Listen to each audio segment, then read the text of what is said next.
Don't adjust your televisions. Don't adjust your computers, guys. There is 3 of us today. We got 3 people. We have our first official guest on Two Fans, One Pod. I'm Alex. As always, I have with me Brandon. We're bringing you the best of college football today. Week 9 is coming up, and I felt like this specific roster of games we're working with needed a guest to tune in. And I didn't just pick some guy off the street like, hey, do you like college football? We brought in what I would consider to be an absolute expert, okay, in the field. Yes, his name is Brandon. And yes, we're about to give him a little bit of an interview. For today's episode, we're going to call our Brandon Ghazi, just so we don't get too confused. So Ghazi and I are going to be able to just learn a little bit about Brandon's background and hopefully give us good insight into these games, okay? We've been having a good season. Don't get me wrong.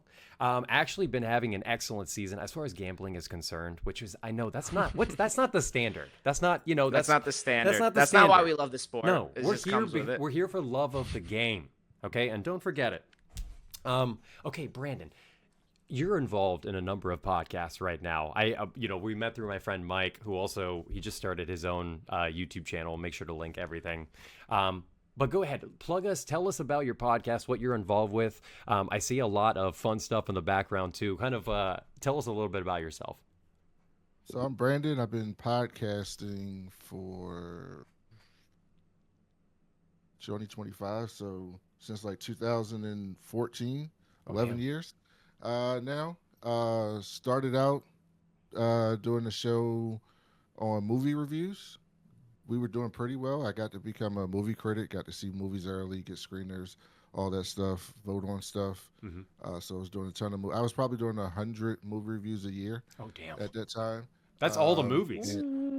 Yeah, I would go every week, and then they would send us stuff like they would send us like screeners in the mail. We had to review and all that stuff. And so then and I started doing, and then eventually started doing some stuff with Mike, and then stopped that for a little bit. And I do a podcast called A Seat at the Space Table. We don't have a ton of listeners, but it's a great podcast. We probably should have more, but it's just me and 2 of my best friends, and we review old TV shows. Like right now, we're talking about The Shield. So half the time we're reviewing a TV show, the other time we talk about lists. Every week there's a different list. The top 25 rap albums of all time. Oh, the nice. top 25 superheroes of all time. The top debate 25 lists. video game villains of all time. Yeah, we just do every other week is a list and a TV show review. So it's kind of a cool thing. But my main podcast right now is called the We Was Watching Podcast with me and my homegirl Chanel. We review current TV shows. We call it like prestige TV shows. It's probably the most successful podcast I've done in 11 years. At one point, we were like the 20th ranked entertainment podcast in the world. Oh, damn. When we were covering a show called Industry on HBO, which is an insane television show. Yeah, I've heard it's great.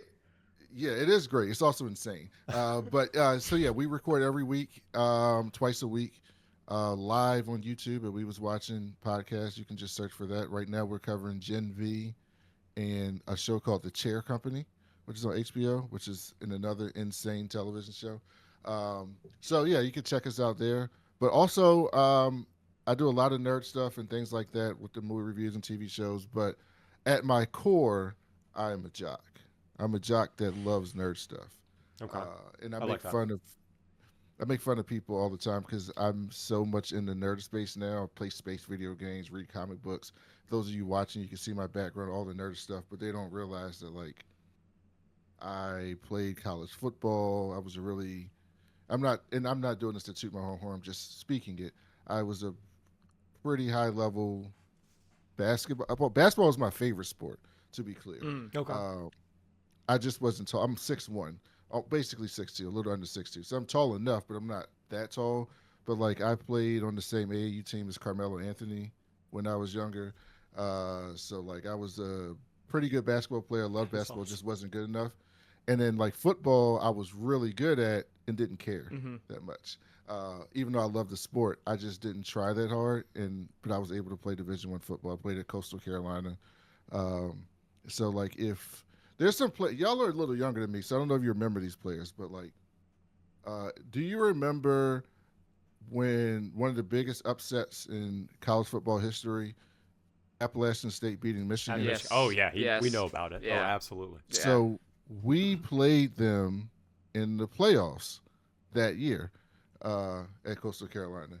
Oh, So damn. that same year, we played them in the 1AA playoffs, Division 1AA. At that time, it was 1AA. Oh, App Played State them wasn't that in year. FBS that year?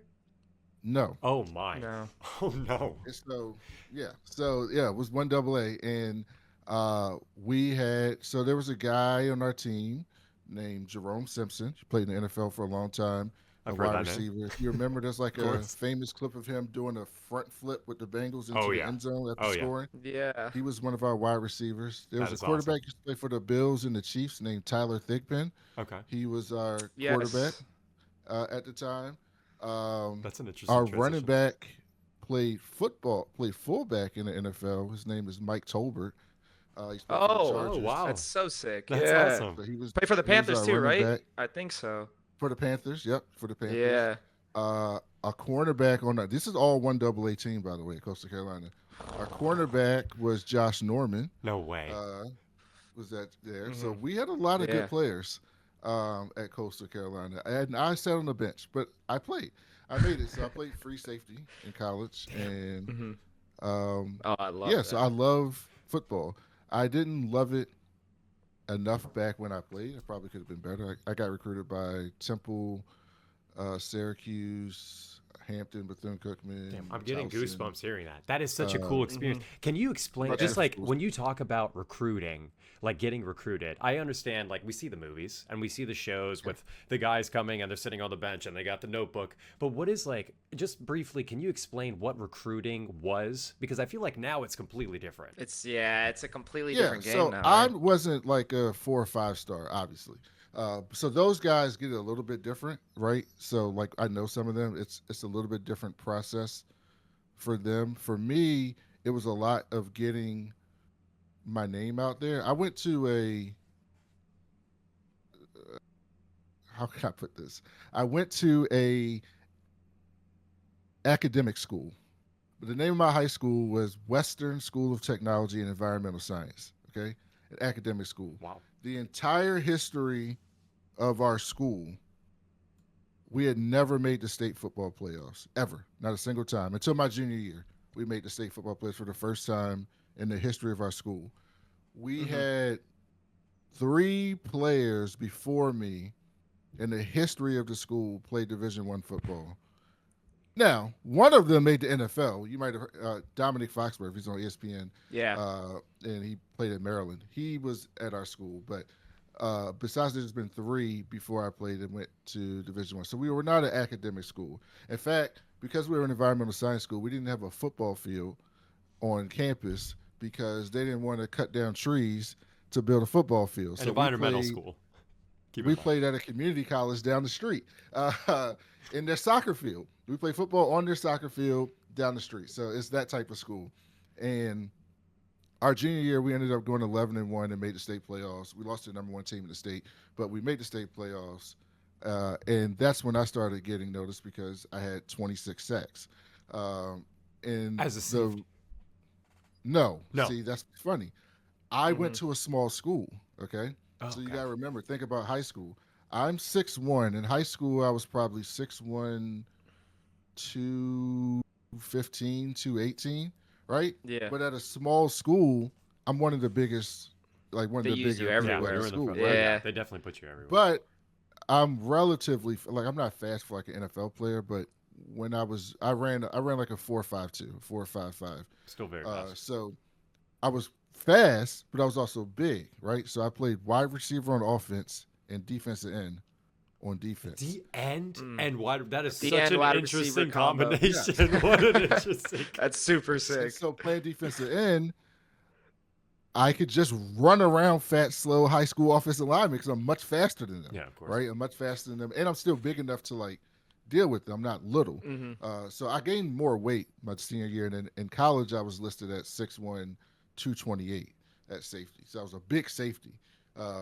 especially for back then. But so that's when I started getting recruited. So it essentially starts with you getting a bunch of letters. They reach out to your coach. Hey, we're interested in you. Let's set something up. And then you start going on. You have unofficial visits and official visits. You go on these visits.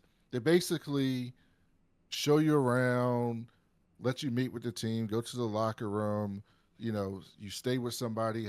If somebody is like your person that's there for you. The higher recruits, they talk to, especially the big schools, they'll talk to like important boosters or like, I'm really excited for you. They lay out the red carpet for you and all types of stuff. But the process is essentially, especially if you're a lower level recruit, it's more so about you getting your name out to people, like trying to get your name But out for networking, people to see almost. you. Mhm. Yeah, because you're not, the top recruits, everyone's coming to see you. Like Yeah, true. you don't really have to do nothing. They're Yeah. coming to see you. They want everything. When you're a lower level recruit, you're trying to get your name out there for people to see you. And so you go to jamborees, you go to 7-on-7 camps, you go to combines, different things like that. Nike 100 camps, different things like that. You run and you lift weights and you do the drills and you're just trying to get yourself out there. And now it's even more like it's kind of crazy what it is now because everything's so specialized, right? Like when Mhm. I'm older than you all, but when I played, you played all the sports. Like I loved basketball. Like part of the reason I wasn't probably better at football is because I didn't do the off season football stuff. I didn't do spring football. I didn't go to weight room in the off season. I played basketball. So football was in the fall. I played basketball in the winter. I played basketball in the spring, and I played AAU in the summer. I didn't go to the weight room. I didn't do spring football. I didn't do anything because I loved basketball. That was my sport. I loved basketball, and I love baseball too. So I played baseball a little bit for 2 years, and then I just started playing basketball and football. And That's so you didn't specialize. Now, like my cousin, who's probably closer to y'all age, he ended up going to the Air Force Academy playing football, and all he did was play football. He loved basketball when he was young, like middle school, and then once he started getting better at football, all he did was play football. His dad got him a trainer. He had a trainer. He was training in the off season, running, doing 7-on-7 in the springtime, like all these different. It was like so specialized. And so now once you get specialized, you have all these opportunities to get recruited because there's scouts there, there's people there all that time. Whereas back when I played, it was like, they hear about you at high school. And if you're good at the high school, like you go to these 7-on-7 camps or jamborees and you try to make a name for yourself. And so I went to a bunch of different schools for trips. Like I said, Hofstra, Temple, Syracuse, Coastal Carolina, a couple HBCUs, Hampton, Bethune Cookman. There was a few other schools that I went to for visits, and it was for me. It was more so about I probably made the worst choice, not the worst choice, but Coastal Carolina is where I ended up going. My first school that I went out of college was LaSalle University in Philadelphia. They don't have a football program anymore. They're Division 1, 2. They were in the A10 at the time. And then they got rid of their football program, which is why I left because they couldn't afford it anymore. They weren't that very Yeah. good. But I went there because the 1A schools that I got recruited by, Syracuse and Temple, wanted me to redshirt. And I got some bad advice. I didn't want to redshirt. I wanted to play as a freshman. And once I realized that, like, I'll tell you a quick story before we move on. So the first game that I played was like 3 games into my freshman year. And mind you, I'm at Mhm. a smaller 1AA school, LaSalle was at the time. And we played another small school called Monmouth in New Jersey. And I found the starting safety gets hurt. I get in, and the first play that I get in, the wide receiver runs a post route, sprints right past me for a 75-yard touchdown. Oh My my very god. first play. That wide receiver that game ended up having 12 catches. I'll never forget this for 264 yards and 4 touchdowns. Oh my god. And this is at Monmouth, and I'm like, what the hell? Like, was I ever gonna play at these other schools? I getting cooked by a Monmouth receiver? Like, what is going on? Now, to be fair to myself, come to find out that Monmouth receiver His name was Miles Austin. He Oh, ended up playing for the Dallas Cowboys and the for a Cleveland few Browns. years. He became a Pro Bowler. He was a Oh Pro my Bowler in the NFL. God. Played for many years in the NFL. So yeah, he played at Monmouth, but that was my very first play ever stepping foot on the college football field. Wow, that is Um, a memorable one, huh? in college, yeah. It's So like one of those welcome to the league moments, right? Wow.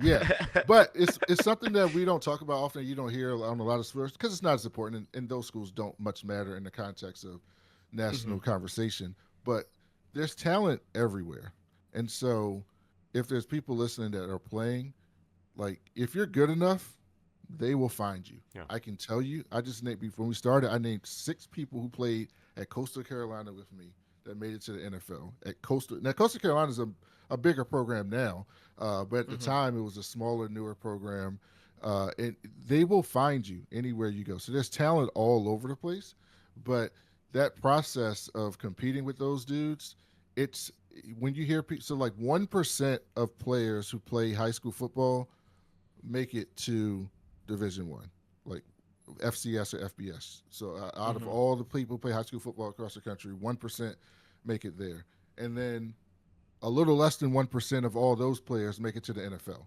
Right. So you're talking about 1% of the 1% that make it. So at any level that you reach above high school, like it's a big accomplishment. And there's dudes out there, and you can see the differences. Like you can. I went on a recruiting trip to Hampton, and there was a wide receiver there named Jerome Mathis. He ended up playing the NFL for a little bit. He was a kick returner. I think he ran like 6 kicks back in the NFL for touchdowns, but he was like an Olympic level sprinter. I think he ran like a 9.9 100 meters. Like he was a football player at Hampton. So he was like incredibly fast. And so he was out there training when I was doing a visit.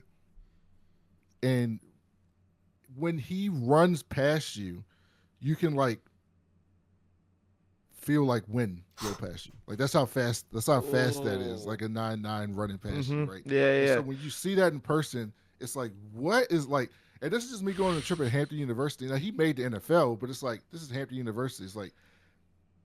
It's like different levels of stuff. And so when you're talking about like Alabama or Texas A&M and those types of dudes, like the level of skill and athleticism that they have is just kind of on another level. So it's such a unique thing going through that process because you think you're good when you're playing against your people. When I have 26 sacks at my school in Baltimore, it's like, oh, I think I'm good until I go to the regional thing and I see, other dudes who end up making the NFL. Like, okay, what's going on here? You know, you mentioned that there's talent everywhere, and it is. There's so much talent, actually, even in FCS and even in lower divisions now, that the way that the transfer portal is set up, they can just go and pluck whoever they want. They're going to pluck the best players. That's what they're doing. Look at Ole Miss, the kids out of Ferris State, Chambliss. I mean, what was the statistic before he went to Georgia? Every single game that he played at Ferris State combined, the population of people that came to watch was still less than what he played in front of in Athens. Wow. The So number he's- one yeah, pick it's- last year, Cam Ward, was that Incarnate Word. Incarnate Word too. Yeah. Then he went. Yeah. Yeah, I mean, that's- yeah. That's the NIL thing. So like, I'm kind of a college football. What's the word I would say? It's probably like a junkie, but I'm a junkie for like the things around college football in a way, right? So like, I have an MBA and a master's degree. And so when you do a master's degree, you got to do a thesis. And my thesis was college football players should be paid. This was years ago because like I've always been on this thing that they need to be getting paid. Like, because I lived it, and I lived it at a lower level, right? I wasn't at a school where they had 100,000 people like at Rocky Top showing up, right? Like, so like at a lower level, I knew that I had to take all my classes between 8 and 12. I had to get up in the morning and go work out and structure my days, and I couldn't go out to parties, and I couldn't get a job off campus, like, because I had to be there and working, and like you were an employee essentially, and that was at a lower school. I can't imagine, Alabama, Tennessee, Ohio State, like you are employees and they're generating millions of dollars. So I did that. And so the whole NIL, I mean, I still think these schools need to start breaking people off, which I think is about to happen. Like they're going to have to pay people from the money that they generate, which is why you're getting all this stuff with the private equity stuff, which is a bad idea, by the way. But you're getting private equity people coming into college football. But like the Just writing whole checks. paying people, yeah, the whole paying people, how NIL works, the transfer. When I transferred, if you I had to sit out a year because back then, if you transferred on an even level or went up, you had to sit out a year. And if you transferred down a level, you could play right away. So if you went from Maryland to Towson, you could play. But if you went from Towson to Maryland, you had to sit out a year, right? Or if you went from Maryland to Virginia, you had to sit out a year. And so now you can just go wherever you want. But I'm still super pro player, like incredibly pro player. And I have a lot of like strong thoughts about how money is spent and how players are treated and all of that. However, it's kind of crazy, right? Like there's no rules essentially. It's like kind of the Wild West out there. And I actually think that hurts the player, right? People think that's player empowerment, but like now you have shady people that are giving you deals. Yeah. What was the dude? Jaden Rashada? Was that his name from Florida? He's at Sacramento State now, I think. Yeah. And he was at Florida and he was supposed to get this money and then they backed out of the money and then he said, I'm leaving. Then he went somewhere else and now he went to Arizona State, I think. And then something happened to Arizona State and now he's at Sacramento State. And Sacramento State got like some rich booster who's like, I want to make Sacramento State a real program. So they're investing like $300 million into the athletic program. So they're paying all these people to come to Sacramento State. So he just went there for the money. And it's like these bad decisions that are happening because they have adults in their lives that are giving them bad decisions. And plus there's no rules or regulations regarding it. It's kind of a craziness. So like those are the things that like really, like I obviously love the sport and love the games. And I could talk about those things, but like all the stuff around college football is just so interesting and fascinating to me that's happening because it's changing right in front of our eyes. Yeah. There's been more of that like recently more than like ever before. You know what I mean? Even the conference realignment, like that adds to it as well. And like, it's so like bad. you're saying, Do y'all like that? I mean, it really I don't feels know. like I think that, no, I don't because like it's tough for the rest of those athletic departments too. Like, you know, you're asking like the volleyball team for USC to travel across the country and play Maryland. Like, what are we talking about here? You know what I mean? So you have to think about that aspect as well. And then, yeah, I mean, SEC is already as deep as it is. And then you added Texas and Oklahoma to it as well, like, which is cool. You know, like everybody wants to see those matchups, but I don't know. Yeah, it's tough. It also ruins college sports at its core is about bragging and rivalries, right? Yep. Like at NC State is never going to be a powerhouse in anything, despite what the people in Raleigh think they're going to be. But NC State people will be happy if they roll in basketball, if they roll up and beat Carolina twice. They beat Carolina twice. Even if Carolina's in a bad year, that's a good year for them, right? That's what it used to be, right? It used to be that. And so we've turned it into this thing that it never was supposed to be, right? Maryland, Virginia, like Maryland being in the Big Ten is so weird to me. It's so still so like insane. It's been 10 years now, Yeah. but it's so odd to me growing up with them in the ACC was that, and that was just so odd to me to see Maryland in the Big Ten. And so you're getting all these weird things that that just don't make sense, right? And so it kind of takes some of the fun out of it, right? The other night there was a game, I think it was Michigan State. Was it Michigan State USC a couple weeks ago? Yes. I think it was Michigan State USC. It was like Yeah. Michigan State USC, and it came on at like 11 o'clock Eastern time. Yeah. Oh, Or gosh. like in East Lansing time, because it was in the West. It was an 8 o'clock game on the West Coast, and I'm like, so the fans in East Lansing got to stay up till 11 o'clock to watch their team. Yeah. Like, what are we talking about? Like, that's to watch absurd. kickoff. To watch To and for a watch the conference kickoff, game. yeah. It's not like, all right, we're playing an out of conference game against Washington. Yeah. You know, that's our out of conference game. To play a conference game, my kickoff is at 11 p.m. That's like ridiculous. Like that doesn't make any sense to me. Yeah. I will say the matchups, I mean, like the fact that you can watch Penn State and Oregon during the regular season and you can watch Michigan USC. I know because that's what they wanted. They want to create these crazy big time matchups because that's how they get ratings. That's how they make money.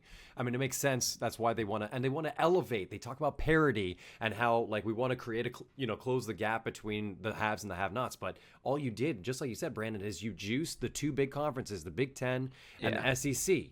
And now you get these ridiculous matchups, but then, the teams that are really good are standing out. And all of a sudden, I don't know. It doesn't feel like there's any parity. If they want parity, then they need to pay the players.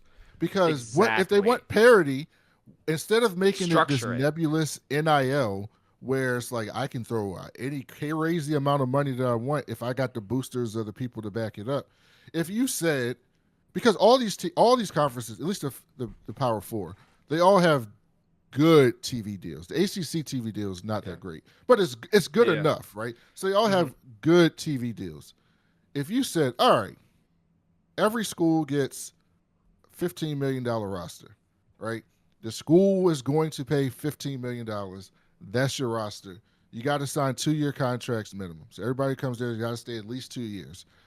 It's 2-year contracts minimum, $15 million. Disperse it throughout your team how you want. You still get the scholarships or whatever. So you can still have walk-ons in that sense, right? All right. So then you still get an advantage of paying people, right? Because Ohio State can only pay so many people. I can't pay my first-string quarterback $5 million, my second-string quarterback $5 million, my third-string quarterback $3 million to wait, which they could do now. Ohio State could afford to do that. Texas could afford to do that. If they paid Quinn Ewers $4 million and paid Arch $5 million, like they could afford to do that. If you had a salary cap, you couldn't afford to do that. So if you're Arch Manning, do you go to Texas? Or do you say, I'm going to go somewhere else that's going to pay me? That's going to pay me the $3 million that I want to get paid as a starting quarterback, right? And then that will disperse it. Like the talent is still getting spread out better than it was because of the money, right? Alabama can't recruit 6 5-star D linemen. Somebody else is going to pay that D lineman $1.5 million to come play there, and they're going to take it. They can't recruit that anymore. Georgia can't recruit that anymore. So it's going to spread it out some. But it's really only spreading it out between the halves, right? Like this Indiana thing, I don't know if we're going to get into it, but like this Indiana, like to somebody like me who grew up with Indiana being a laughingstock, like my entire life in football. Yeah, how is like this for joke. you? Yeah. And now Indiana's like, it's surreal. Good. Like actually, like last year, it was one of those things where you have 15 people in the conference and it's an unbalanced schedule. So they didn't have to play nobody except Ohio State, and they got thrashed by Ohio State. And so, but they got to play all the sorry teams in the Big Ten, and so they went 10-1 and made the playoffs. This year, they look like they belong in the top. Like they look like a team that belongs there, right? And so the idea that Indiana can pay their coach $90 million and that they got enough money that they can get Fernando Mendoza from Cal to be like, come here to Bloomington, Indiana. I want you to come to Bloomington, Indiana and play here. That'll be good for your career and we'll pay you for it, is insane to me, right? So it's kind of insane, like these things that are happening. It's hard for me to wrap my head around. But ultimately, I think if we get to a place where we get rid of NIL as a recruiting tool and we get to a salary cap, then we will even out the playing fields. There'll be less chaos. And then the last thing I'll say is, and this really hurt college basketball much more than college football, but it's starting to hurt college football. When I was growing up, you used to know who the players were and you get attached to them and you get attached to the stories, right? Like I hated Duke. I still hate Duke, but I hated Duke growing up as a Maryland fan. But I got to see Jay Williams and Carlos Boozer and Mike Dunleavy play 3 years, like freshman, sophomore, junior, like make the Final Four a couple times. Like I got to see it and grow with those teams, and you get to know the players. And when you know the players, you get to hate the players, right? People hated Colt McCoy. He was there 4 years. They got to hate him. If you weren't a Texas fan, you hated that guy, right?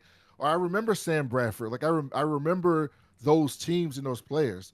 Now these dudes show up. They play on 4 different teams. They're here, they're here, they're here. They stay in college 6 years, 7 years. But the dude from Miami, McCormick, what was he there? 9 years? I think they said 8 years of tight end last year. Like, what are we talking about? Like this, these people jump from different schools, and it's hard to fall in love with a team or hate a team. Hating the team. I hated the Tim Tebow Florida Gators. Hated them.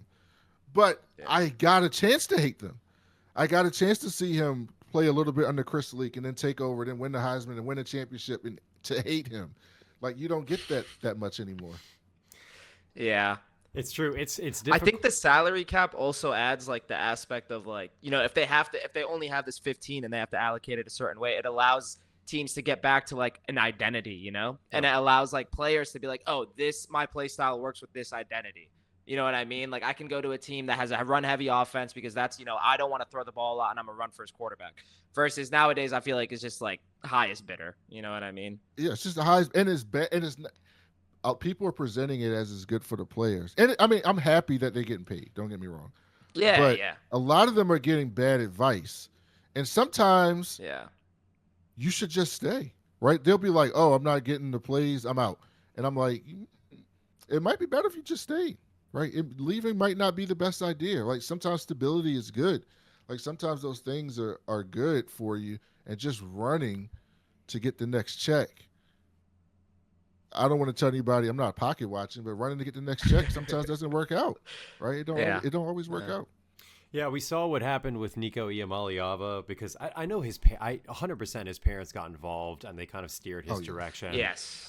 So that's also another aspect. I mean, they're kids at the end. Most of these guys, especially the ones that are, I mean, Bryce Underwood, I have no clue how much money they paid him to leave, LSU. I mean, to LSU, leave a program that was, Yeah. I mean, anyway, too much. They definitely paid him too much. And you're right. I think the exorbitant amount of money only creates, I mean, it disparages parity. I feel like I don't feel at all like there's an even playing field. I don't know. We'll see. We'll see how it goes. I think, I do know that I heard that Nick Saban was involved with like standing up a committee to be able to flesh out all the details involved with that. But I don't know. That was like a year ago, and I haven't heard any progress. Yeah. Maybe they don't want. Maybe they don't want progress on that. Maybe they like the fact revenue sharing it's so beneficial for the schools. They're making so much money off of it. Why would they complain? They don't want to give it to the players. Yeah. Well, think about it before, and think about this. They're still not paying the players, the schools, for the most part. There's some states that have passed a law where they can pay the players directly, like that's sparingly, but it's not like an across the board thing. But in general, they're still not paying the players. They're getting other people to pay the players because college football, people are in it for the fun, right? That's what they're in it for. These rich dudes are in it to brag to their other rich dudes that my school beat your school, right? Texas A&M got oil money, old rich people who just got money to blow, who's like, yeah, I'll pay $75 million buyout for Jimbo because I want Texas A&M to brag against my Texas friends and my rich country club, right? That's what college football was about at that level. Like these people would spend money on locker rooms and stadium improvements and all that stuff because it was fun. It's about the rivalry and bragging rights and fun. Now it's about the money, right?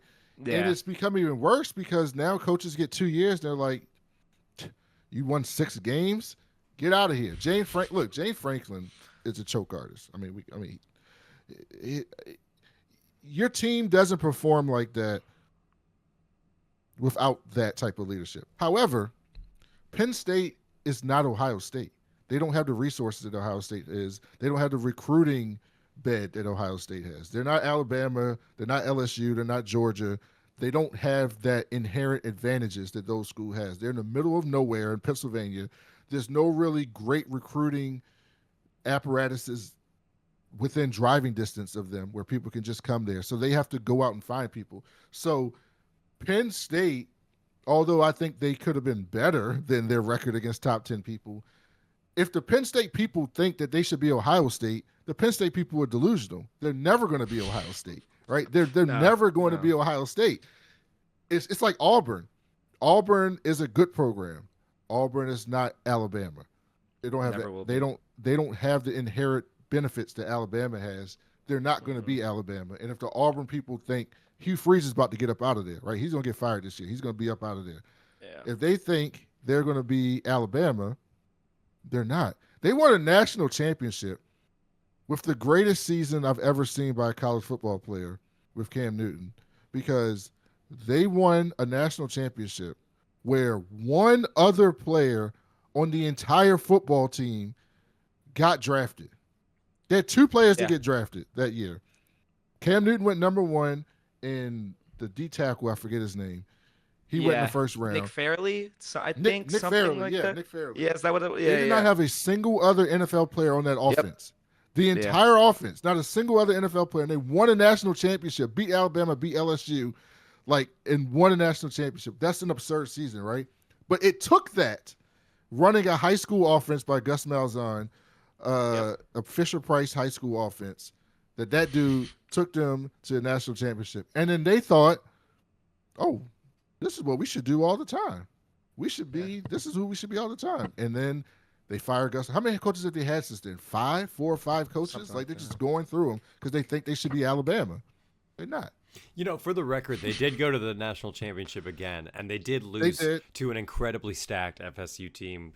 I think it was like Kelvin Benjamin and Jameis Winston and Dalvin Cook, and that was a monster team for sure. So Gus Malzahn, interesting. Now he's at Florida State. I mean, they're kind of in shambles too. I'm curious what happens with that program at the end of the year. Yeah, 0-4. Mike Norvell is about to be up out of there. Except, here's the thing: Florida State, they don't got a whole lot of money. They're not stacked like these other schools. Yeah, I mean, they're like not. Florida. And I think he has a big buyout as well, right? If I'm not mistaken. Yeah. Yeah. They might not can afford to get rid of him. And it's tough because they need I think one of the things that they tried to do to fix the situation that they had was addressing everything through the transfer portal.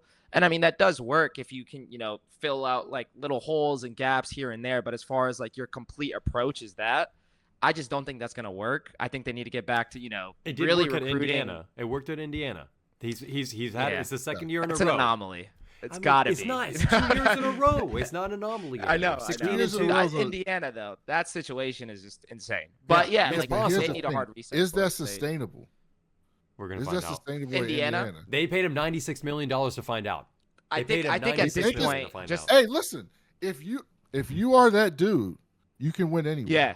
Okay. Exactly. I saw Chris Peterson Come to Penn State. win at Boise State. I saw Chris Peterson turn Boise State into a perennial contender for 10 years, right?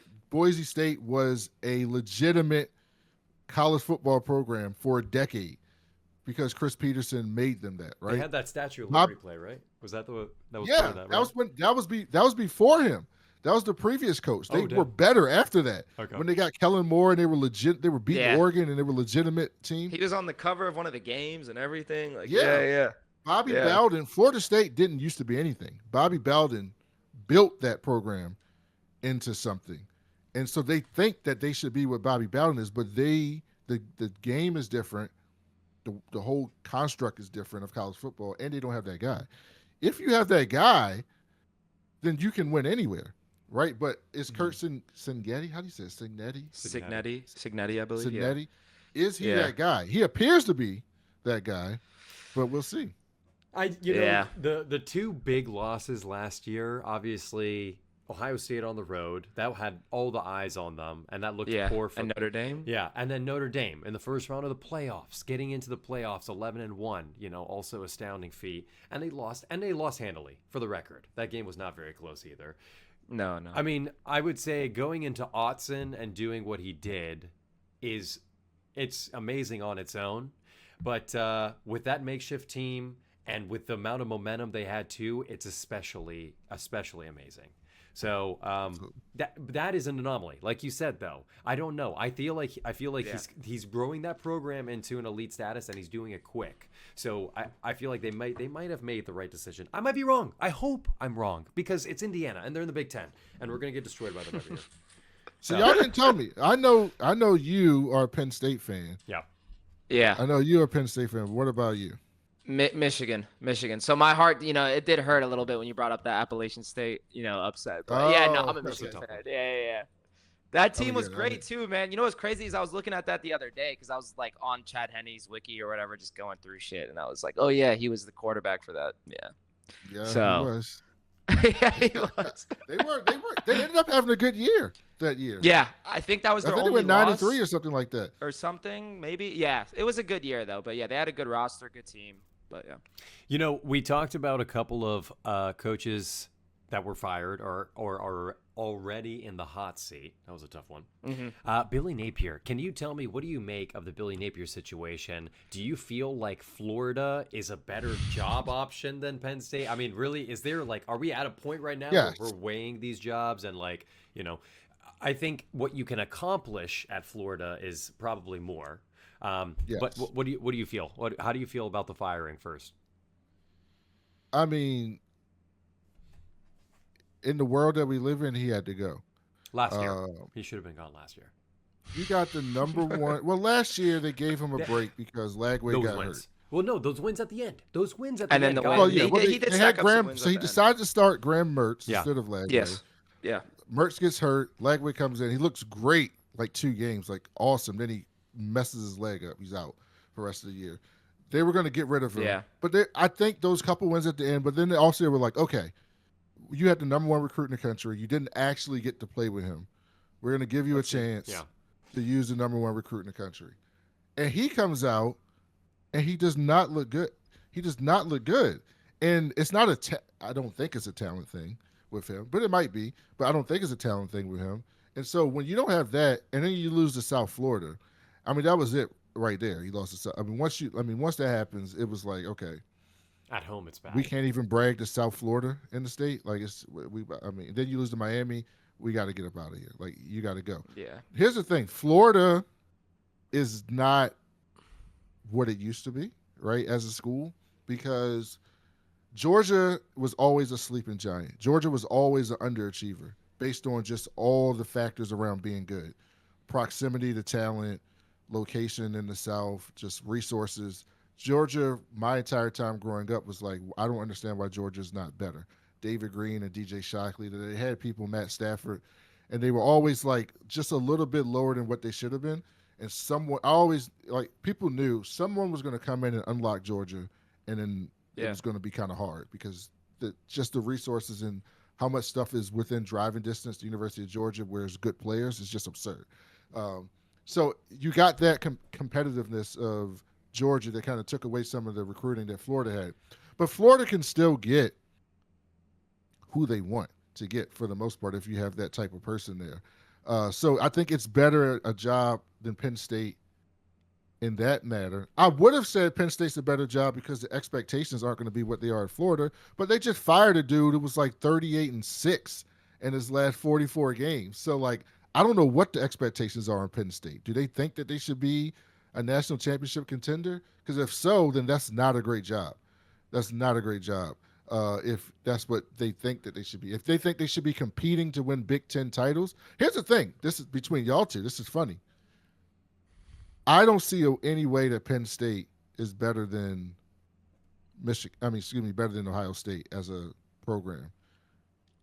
There's no reason why they can't be better than Michigan.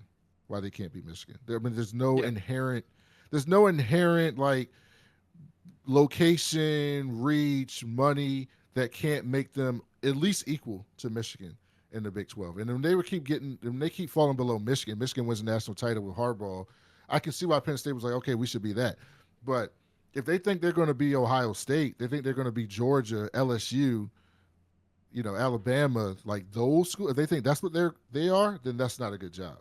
Because you're just not going to be that unless, I just don't see how you be that in today's world at Penn State. So here's the thing about Florida, though, right? I heard that their number one, that the person that they want the most is Lane Kiffin. Okay? That is absolutely an upgrade from Ole Miss. Like, absolutely an upgrade from Ole Miss. Almost every way. In every way. Yeah. If Lane Kiffin goes to Florida, that is interesting because Lane Kiffin is kind of a lightning rod in college football. Like, you either love him or hate him. Like, I haven't met anybody just like, yeah, he's all right. Like, I haven't met anybody that kind of has that opinion on Lane Kiffin. It's like, I like that dude or I can't stand him. But that dude can coach offense and he can recruit. And if you can get, and I'm not trying to get super racial, but if you can get black dudes to go to Ole Miss and be happy with the history that Ole Miss has as a school, they were one of the last schools in the country to integrate. It's a whole thing down there in the South with people going to Ole Miss, and I they believe got it. people being like, you know what, I'm gonna go to Ole Miss. I don't care, and can compete top 10-ish every year he's there at Ole Yeah. Miss. He can win at Florida if he goes there. He can win at Florida. You think he can win a natty? Yeah. Yes, he can win a natty at Florida. Absolutely. I think with the resources, I mean, what he's been able to accomplish at Ole Miss is, I mean, nothing short of spectacular. I just saw Washington make the national championship 2 years ago. Yeah. Okay, Yeah. now Michael Penix in college was incredible. So like sometimes you got to luck up and get one of those guys. But there's no reason why you can't get one of those guys at Florida, Especially and when get you're at all Florida. the other guys around you there. I don't know. I think there's a lot. I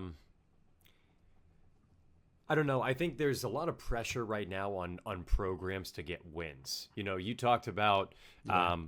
I think that's the number one driving force.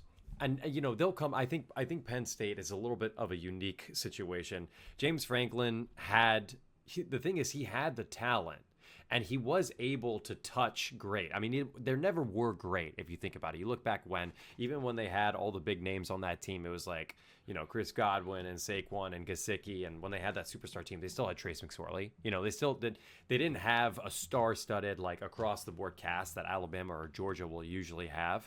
But I think with that talent and with that group, and still underperforming, you know, in certain situations, even when you're favorited.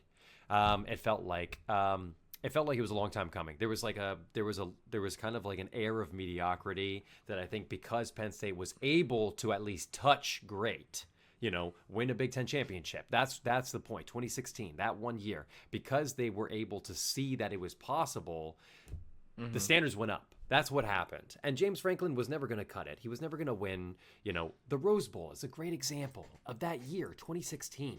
You know, we make the argument that we should have been on the top four and Ohio State shouldn't have been in, but we lost the Rose Bowl that year to Sam Darnold and co, and they put up over 40 points on us. I mean, the team was not great, really, truly, but still had a ton of talent.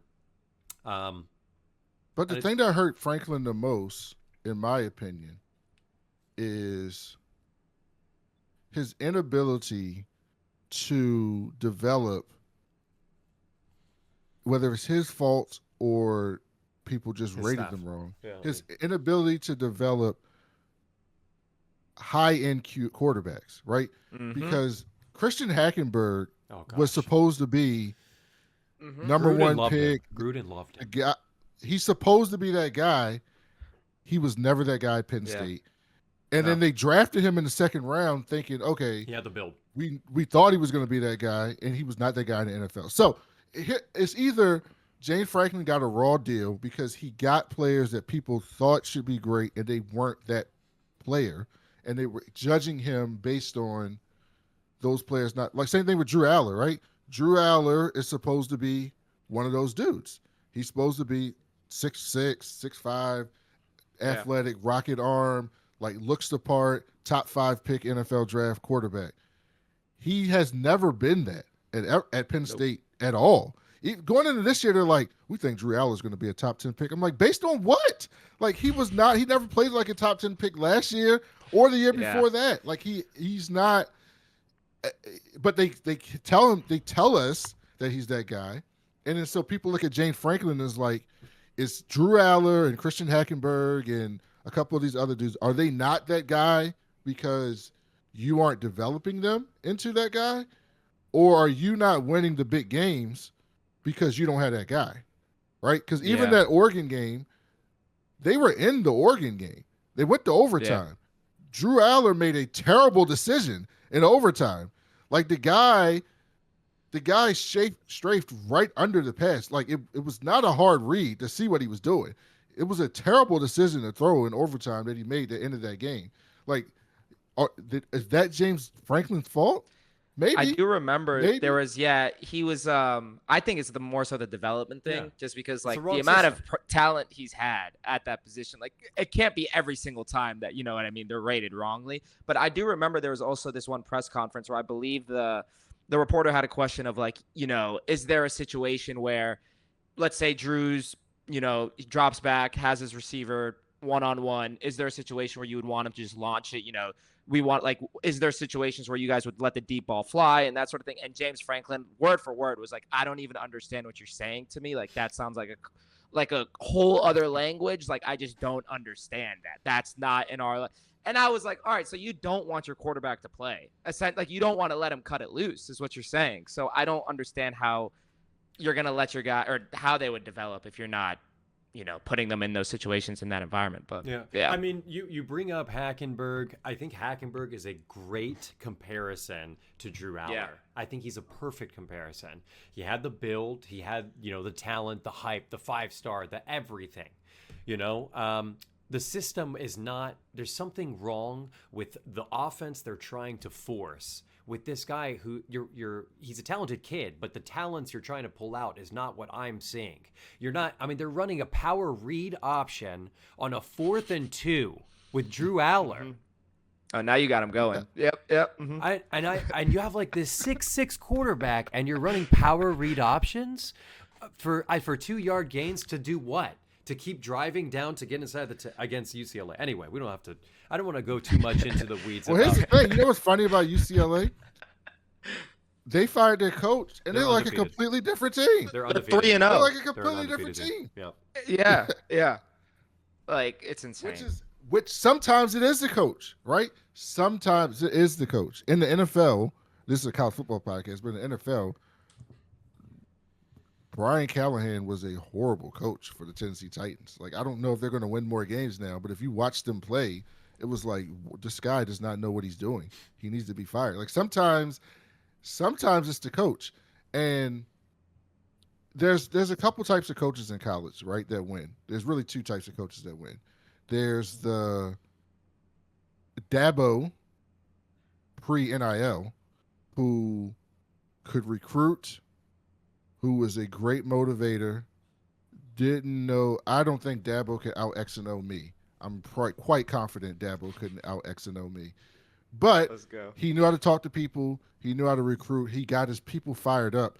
And he hired great coaches around him to coach them up and get the best out of people, right? That's one type of coach. Then you have the strategist, right, who can scheme his way to winning, right? This was like Mike Leach for so many years, right? Who I consider Mike Leach really great because he had no business having those records that he had at Texas Tech, at Lubbock back in the day. Before they got a whole bunch of money, which is what they have now, which is why they're getting players. To get dudes to come out to Lubbock, Texas, and to win, and with that unique offense, he had to scheme his way. And he had quarterbacks who weren't that good. Graham Harrow and Sonny Comby and Cliff Kingsbury, those dudes weren't that good. It was all scheme, which is why when they got to the end, they lost because they didn't have the horses. But he got them to the end through scheme, right? You have the scheme guys, and then you have the people who have both, which is like Nick Saban, right? Nick Saban can motivate his players, can relate to his players, can recruit his ass off, and he will scheme you up. He will figure you out and scheme you up and beat you. And then those dudes win multiple national championships, right? So those are 3 types of coaches. You got to get someone who's great. Like Franklin is a really good recruiter. Probably like top he is 10. a really good country. recruiter. Yeah. Like if Mike Loxley gets fired at Maryland, I would bet a lot of money Oh yeah. James Franklin will be their next head coach. I think that is like the perfect match because Maryland's kind of a sleeping giant. They have their own history with why they're not as good, but like they're kind of a sleeping giant because of all the players in the Tidewater area in North Carolina and in the DMV area now that go everywhere else. If you look at Alabama and Florida's team, they're filled with DMV players. Yeah. If you just look at them, they're filled with them. They don't go to Maryland. They just don't. They never have. If they get someone who can come in there and convince those dudes to stay at home, Maryland will become a very good. They have the money. They got the Under Armour money. They got the money to compete. It's history things with Maryland. James Franklin can go there and recruit, right? He recruited at Penn State. I saw like 3 5-stars decommit after he got fired, like last week or something like that, right? So he was getting them to come to Happy Valley, but he couldn't take them and then make them into the champion, right? For whatever reason, right? That's just wasn't his thing. He's got to get somewhere where he can hire a really good offensive coordinator, a really good quarterback development coach, and get them to the next level. So, Alex, that's what you go by on here. Who do you want to come to Penn State? Oh God, I don't want to answer that. I don't I want to wanna answer know. that. I want to know. What I would want is I want one of those like I want to coach the name that I'm looking at is someone I don't think will come. I think he'll probably end up going to Auburn. It's John Summerall at Tulane. I want someone in like a Sun Belt or like, the MAC. I want someone who's a proven coach and he knows how to win. That's what I'm looking for. I want to coach in with a coach with a proven track record at multiple universities and shows that he has a system and this proven system, and he's doing it with freaking spare parts at Tulane right now. Jake Retzloff, who was kicked off of BYU, and basically a bunch of other, and the ability to be able to get wins consistently. That's what I'm looking for. So John Summerall fits the bill. I'd love to have Lane.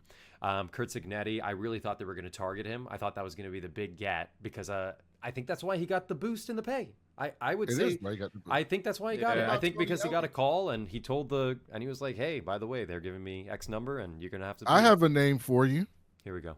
Who I actually think is incredibly weird, but seems to be a really good football coach. Okay. Fran Brown. I did hear his name was he shut down the talk too. When He they said asked him something about it. He did, Yeah, right? He shut it down real quick. But I think I don't know. I would again someone who's winning. And it's I just, like and the, it's the Syracuse second year. Really Syracuse is a 7-win program, really, Yeah, at this point. very good point. Right? They're about a 7-win program. You can get above them if you have a great year. But if you win 7 games at Syracuse and you're competitive, you're going to be okay. Yeah. You can be Penn State can be a 9+. Penn State to me is a 9+ win program, meaning a down year should be 8 wins. You should expect to win 9 or 10. And if you got the right talent, you should be competing for a national championship. That's what I look at Penn State as, right? So if Fran Brown, he's made Syracuse a 9-win program essentially the last couple of years. Like they're on track. What are they, 5-1 now or something like that? Yeah, they won on the road at Clemson. Like I mean, they had some big wins this Yeah. year. Like he's turned them into something, and he's in that region of the country, right? So like that's the other thing. Like if you're coming from the South, it might be good to come from the South if you have those pipelines to get people to come up to Penn State, right? Because you need that. But if you're able to recruit to Syracuse, if you can recruit to Syracuse, you can recruit to Penn State. That's a good point. You can. You can recruit to Penn State. Yeah, I mean, he's doing a great job. I think their one loss is to Tennessee, for the record, who's a great team in the SEC, and that was a shootout. And they kept up. I think they kept up with the score. I don't know. I think the name probably won't be announced until after the season's over. Yeah. Yeah. For a lot of these programs, so the carousel is gonna be real interesting. I think that Tony Elliott's the North another Texas name. head coach At Virginia. Who was it? Who'd you say? Oh, that's Tony a good one Elliott too. from Virginia. Yeah. I like Eric Morris from North Texas too. He was with Cam Ward at Incarnate Ward, OC at Washington State. Now he's at North Texas. He's doing good. If you like you were saying, Alex, you want one of those Sun Belt MAC type of coaches. That's a good option as well. Yeah, but we'll see. I definitely think he's going to be a name in general during the coach in the carousel this offseason. Oh my God. Yeah. It's going to be insane. Look what Clark Lee is doing with Vanderbilt right now. Diego Papia. Yeah, that's another great one. So I mean, yeah. Have faith in the lower schools who are performing. Okay. Well, you already got one Vanderbilt guy. What do you mean? That's where James Franklin came. Oh yes, Yeah. of course. Hey, is there? I mean, if Clark, for the record, if Clark Lee leaves and he takes another bigger job in the SEC, let's just say, do you think James Franklin goes back to Vanderbilt? Oh. Because they loved him there. Oh. I could see that. He has to go look for a job, right? In his contract. Yeah, that's like part of the clause. Yeah. That in good faith he looks for a job, something like that. He's got to go look for a job. So with competitive pay. So here's the thing, though. If I'm Clark Lee, I think it's Clark Lee. Yeah. If let's say Lane leaves Ole Miss and goes to Florida, If Ole Miss calls you and says, "I want you to come here," I think you do it. I think you do it because the thing about Vanderbilt is the same thing that you have at Notre Dame. It's the same thing that you have at Virginia. It's the same thing that you have at Stanford. Same thing you have at Wake Forest. It's the same thing. It's the certain schools that still take academics seriously. So there is a limit on who you can get to come to your school, right? Definitely. When this, y'all might be too young to know this, remember this, but I think it was 2006. I think it was 2006. Wake Forest won the ACC, went to the Orange Bowl in 2006, and like 6 coaches got fired in the ACC that year because it was basically like, if Wake Forest can go to the Orange Bowl, what the hell are y'all doing? Like, what are y'all doing? Like, what are we doing? If Wake Forest can do this, what are y'all doing? Right? And so I guarantee you, there's boosters in these programs in the SEC that are looking at Vanderbilt and they're saying, what are y'all doing? Vanderbilt is 6-1. Like, what are you talking about? Fighting for a playoff spot. What are you doing? Like, what are y'all like? This is not acceptable. If they can do this, this is ridiculous, right? So, like, it's hard to sustain that. Harbaugh into Shaw at Stanford sustained. They were good for 10 years, right? They were good for a good They were time. like a 9-win. They were a 9-win team, right? I mean, for the most part. Yeah. They beat USC a couple times. Yeah. They got Andrew Luck to come there. They had some games. But they were extremely limited in what they could do because there's only certain people you can recruit to come to Stanford. They weren't just going to let anyone roll up into Stanford, right? And so they were incredible at developing. If you go back and look how many people they put in the league from Stanford during that time period, it's kind of absurd. Richard Sherman, there's tons of them. Yeah. There's so many. But it's Stanford, right? So at some point, Stanford was going to come back down because it's Stanford. And you cannot sustain that at Stanford. Wake Forest got good for a couple years, and then they came back to become a Wake Forest because you can't sustain that at Wake Forest. Duke is similar, but Duke was like, we're better than Wake Forest. Like, we're better than that. Like, that's why they're investing money. They paid Mensa, $5 million or $4 million to come there, right? Yeah. And it's Duke. We're talking about Duke, right? Because they're just like, if they can do it, we can do something. We can do something. So everybody thinks that, but like Vanderbilt just added that big renovation to their stadium because they had the smallest stadium in the SEC by far. Now they actually have an enclosed stadium on both sides. Like, it's kind of nice now. So they've invested some money in the program. So here's the thing. Vanderbilt they can generate money if they wanted to compete. They have the alumni base who has the pockets to make them competitive if they wanted to. But I don't know if those people want to be competitive. Like the Alabama people want to be competitive. Like the Texas A&M people want to be competitive. No, I can tell you this right now. Nobody wants to win more than Texas A&M. There is no fan base that wants to win more than Texas A&M. They're not going to win, but they want to win more than anyone else in the country, including Alabama. Texas A&M thinks of themselves as one of those schools. They think they should be one of those schools. They have the pockets to be one of those schools.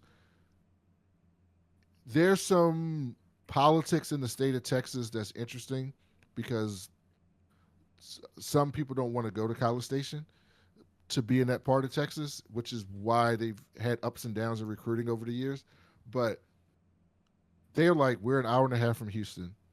We should get anybody that we want, right? And it's interesting. It's like my school, which before we started recording, I told them I'm about to get off this Texas narcotic because I can't do it anymore. Texas is the wealthiest school in the country. Okay. Like money wise, they generate the most money of any school in the country. People think of Texas as having this great recruiting base, which they do.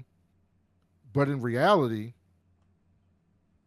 there's the closest metropolitan area outside of Austin is Dallas, which is about 3 hours away. And anything outside of the state, if they don't recruit the state of Texas, like East. If you live in East Texas, you're more likely to go to LSU. I mean, yeah, East Texas. If you're in East Texas, you're more likely to go to LSU than you are to Texas. You just are. You're closer. It's more of that culture to go to LSU than it is to go to Texas, even if you're in Texas, right? If you're in North Texas, you're more likely to go to Oklahoma than you are to go to Texas, generally, because it's just the proximity of how things are in that area. So, like, Texas has this inherent advantage, but it's also a little bit weird. And so the people at Texas think that they should be this dominant thing. And in some ways they should be. But in other ways, it's just never going to be that. And then they have a lot of history. In the South, there's a lot of history things that people don't know about, which is why you'll see different schools be good. Like, why is Oklahoma so good? It seems odd. Like, why is Oklahoma good? Like, there's no reason for Oklahoma to be good, except back in the day, outside of Ole Miss, the second to last team to integrate in the South was University of Texas. So a lot of the black players down there were like, oh, I'm going to go play for Barry Switzer. He lets us come there and do whatever we want. And that's why they were winning all those championships in 10 games every year in the 70s and 80s and stuff, because Texas wasn't recruiting those dudes. They, on purpose, we don't want you to come here. And so inherently in this state, there are parents and grandparents who are like, to their kids, you're not going to Texas, because it's different now. But when I was growing up, they didn't want us. You didn't go to Texas. You went to Oklahoma. You went here, right? So that's why Oklahoma is good, even though Oklahoma has no reason to be good besides that, right? Besides that reason. There's no inherent reason why people go to Norman, Oklahoma to play football.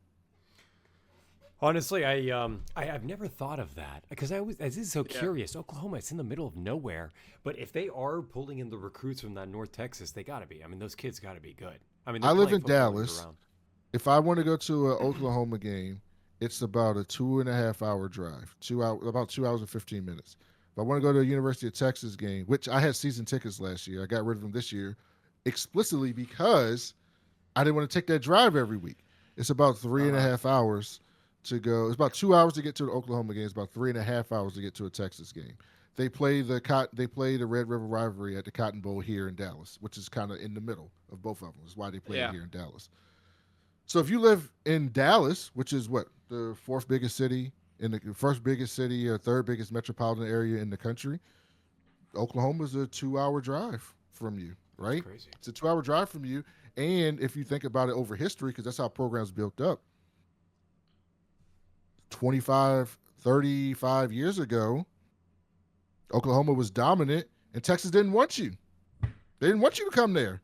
And so that gets built in. And so I'm going to Oklahoma. Then the next generation, I'm going to Oklahoma, and I'm going to Oklahoma. And then now you have a perennial power, right? That's how it works there. Damn, I learned so much. I mean, it's so funny to think that now Oklahoma is built into a superpower in the SEC. Just look at, from what you just described, to think how far they have come now, and the alumni, the Heismans, the number of Heisman. Don't they have the record right now? Am I mistaken? I might be mistaken. Yes. But, I mean, the amount of talent that's come out of that school, I didn't even process. I mean, it makes a lot of sense the way you describe it. But, okay, we got to get into these matchups. And I know we took up so much of your time. I mean, you have so much. I hope we can have you back at the very least, Brandon. I'm free. I have to. I mean, you know so much. This is why we brought him on. I mean, this is a guy who knows college football, I mean, way better than both of us combined. I'm going to hop in right into the matchups. I think we start in the SEC. And I want to start with Vanderbilt, because we talked a very decent amount about it. Missouri coming to town. They're 2.5-point favorites right now. So a little, around a field goal game, and that's what Vegas anticipates for this game. I think I'm just going to talk about what I think the biggest matchups I see in this game. I see three big things. As Missouri has been relying on their run game all season. They got Ahmad Hardy, Bo Perbula, famously former Penn State quarterback. But they're good on the ground. That's what they're famous for. I think Alabama did a good job for the most part of stifling them. They made their halftime adjustments. The second half, they held Ahmad Hardy to something like 9, 10, 11 yards total in the second half. Also, Missouri is really good on their third down conversions. I think they're 8th in the country, so they're good at controlling the ball. I think all the signs right now are pointing to Missouri being able to get their run game going. But alas, here's Vanderbilt, low-key, very secretly, a top 10 run defense. So I think it's going to be pretty difficult. I think if Vandy can get their run game going against this crazy front seven, I know that they're like apparently number 2 in the country on third down conversions. You guys know that? Vanderbilt is going crazy on offense. Yeah. And we've talked about how Diego Pavia should be considered for the Heisman. I think he'll end up in I don't know if he'll end up in New York. I think he won't end up in New York. He should. But I think he'll end up maybe top 5, top 6 in Heisman voting. At least the way that if they have 3 losses or less, he will be in New York. He will be in New York. The media already loves him so much too. You think even a 9-win season, he'll go to New York? Oh, it's Vanderbilt. Yeah, absolutely. He's not. Here's the thing about Vanderbilt that's fascinating to watch. People think of them as like this little engine that could, right? It's like the narrative. But when you watch them, they are competing in the trenches against Alabama and LSU. Like they are moving the line on both sides of the ball, which you should not be able to do at Vanderbilt. They should have beat Alabama. They should have beat Alabama. Yeah. Diego fumbled twice in the red zone. Yeah. I mean, come on. Yeah. What are we doing? Here's the thing though. This is a classic college football trap game. This is a classic college football trap game. That Missouri, which we were talking about earlier with like how schools should be, it's kind of a sleeping giant. Yeah. Kind of. It's kind of a sleeping giant, and no one's figured out how to unlock it, except a couple of years when Chase Daniel was there, but they're like kind of like right there. But they always disappoint. Missouri always disappoints, but they disappoint playing the name schools. The big ones. You think they're good. You think this is the year they're going to come up above the name schools, and then they disappoint. Vanderbilt got the biggest win. This win was so big, but so expected that they didn't even storm the field. Yeah. They beat LSU, and they didn't even storm the field. They were favorites. They were 2.5 point favorites that game. I mean. So, like, it seems to me that it's possible that Vanderbilt's like, okay, we belong. We beat LSU. We ain't stormed the field. We belong here. This is Missouri. We're going to go beat Missouri. And I don't think Vanderbilt's at that place yet where they can just be like, we're going to go beat Missouri. So I like Missouri in this game in an upset. If Vanderbilt were to win this game, yes, outright. Okay. If Vanderbilt were to win this game, that tells me that they are legitimate and they will be competing for the playoffs. Because winning a game after a big win in college football, very rarely, like you don't see that. Like teams usually go, okay. Like I was looking at that with Indiana. This is how I knew Indiana was real.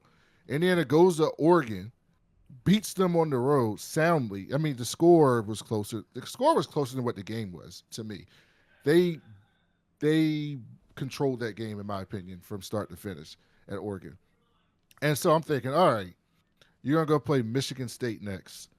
Is Indiana going to be like over the moon that they beat Oregon at Oregon and have a letdown and keep Michigan State? And it's like, no, we're going to go whip their ass. Yeah, and we're going to stomp them. And so that's what the good teams do. The good teams go, we beat a good team, and we're going to play a team that's not as good, and we're going to beat them too.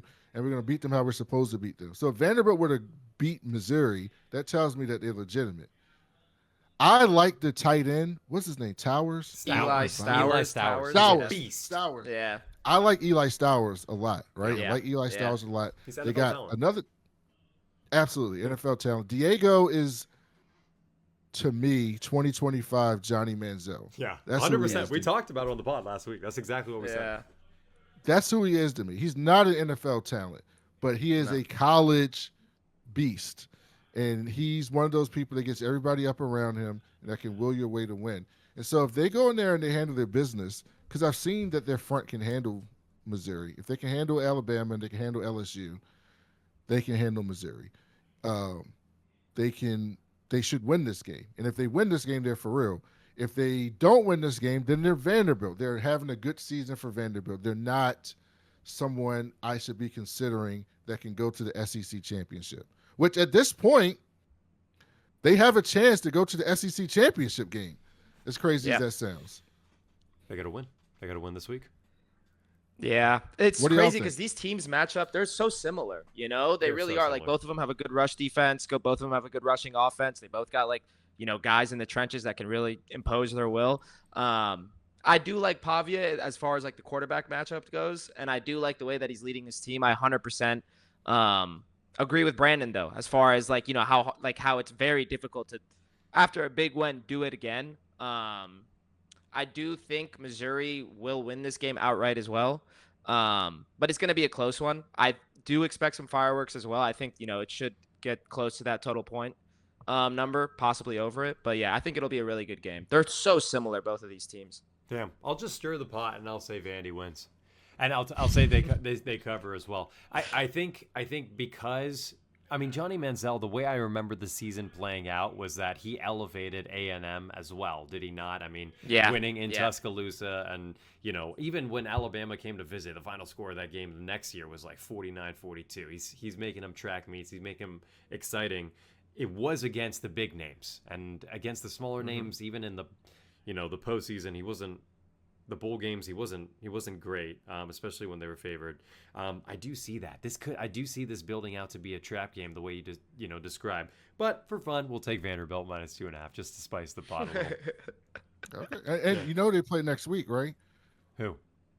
Texas, at Texas. Oh boy. Yep. That'll be a real So test. right in the middle. Oh my. Right in the middle. Oh wow. Okay. A&M at LSU. What do we think about this game? I don't even know what to think. I have a ton of notes for this, but it's impossible. This game is the way that I see this playing out, like realistically, is just Death Valley at night. That's all I see. I see the defense finding a way to just do enough to get the win. That's it.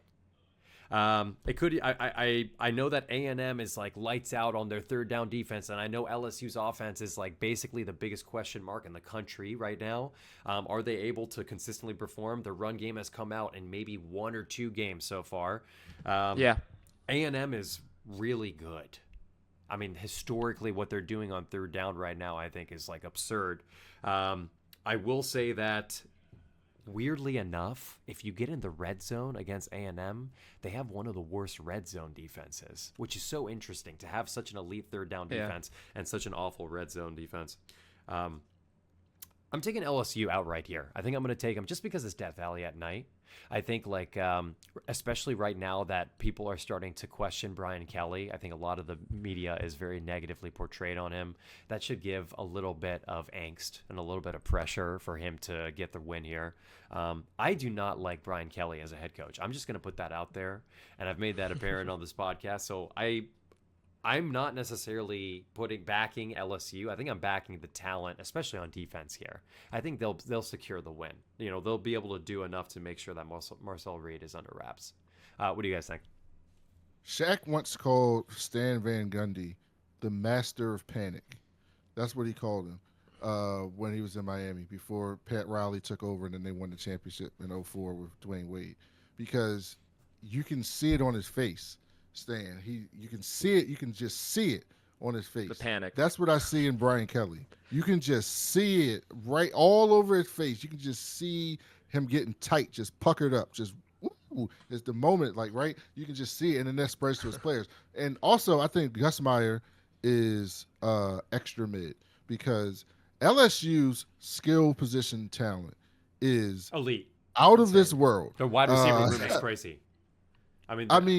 Barry and Brown, Xavier Thomas, Trey'Daz Green is like a freak. Oh my gosh, playing tight end, right? He's like a unicorn out there, and this dude is out here with his average arm. He was supposed to be I process things really fast. Like I can read the defense and I know where to go and I get the ball and I'm the point guard. I'm the Drew Brees. You know, I'm that type of quarterback. And he's out there doing nothing. Just doing nothing with elite talent around him, right?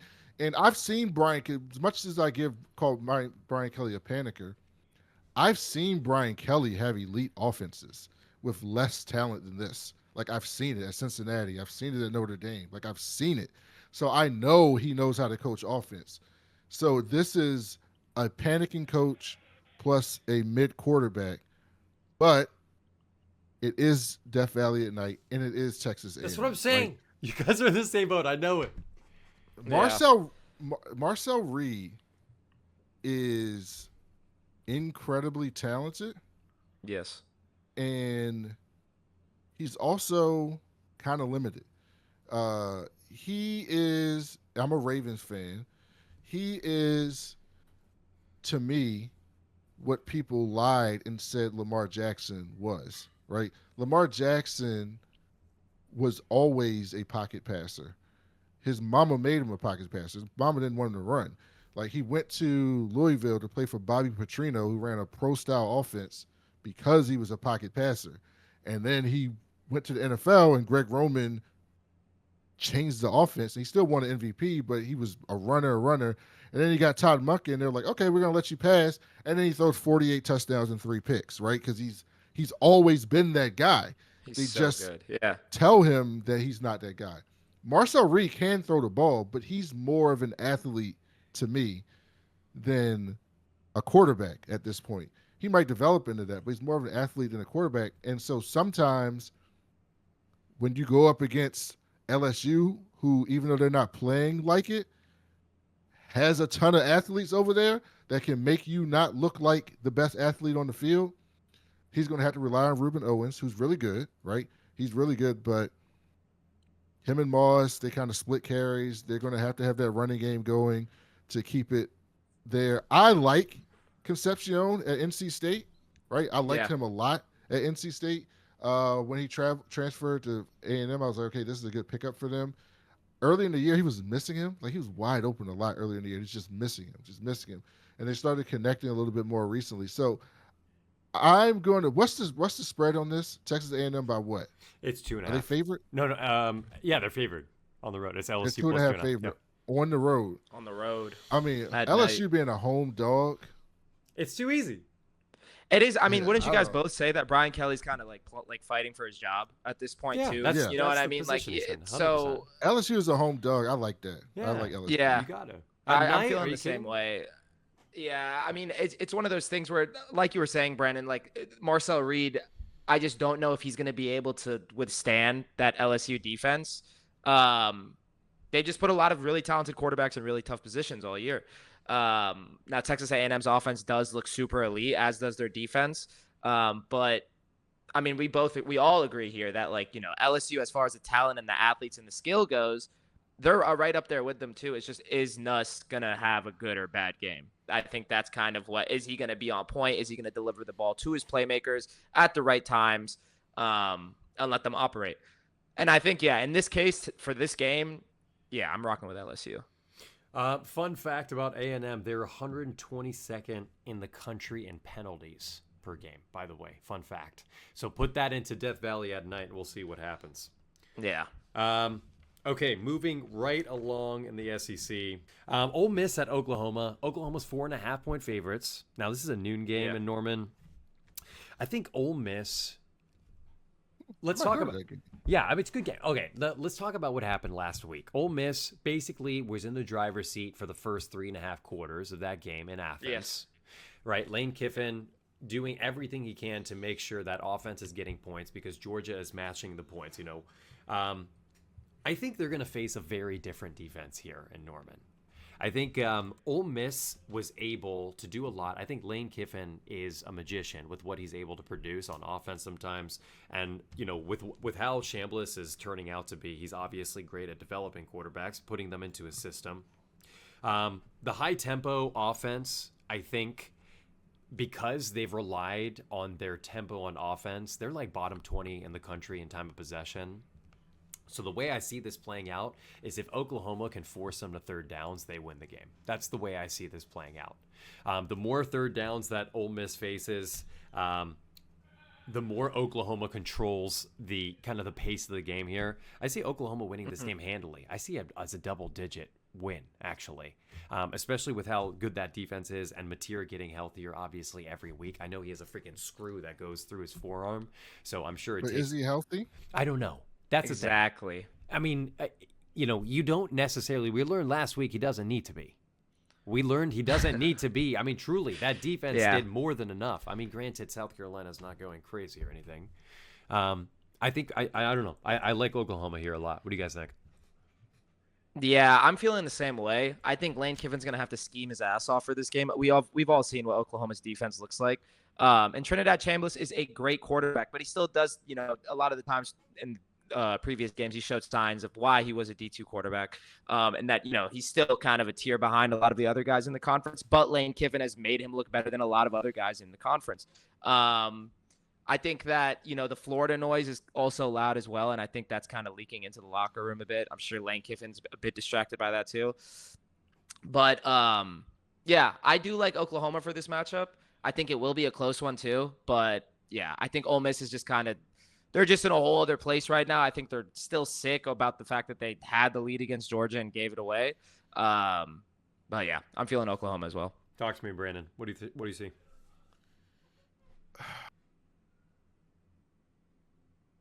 I like Ole Miss here. I think that Ole Miss is pissed that they let that game go last week at Georgia. They should have won that game. They should have. Yeah, 100%. It was one stop. They should have won That's all that Georgia game. got. They got one stop and they won the game. That was it. Trinidad was playing great all game until that fourth minute. Yeah. And I think that they have to they're going to bounce back. I hear the noise about Florida. I hear that, but this team, they still have their goals in mind. They're still in line to make the playoffs. If they went out, they will be in the playoffs, right? So they have something to play for. I don't know if Mateer is healthy, and I mean Mateer was playing well before he got hurt, very well actually. Yeah.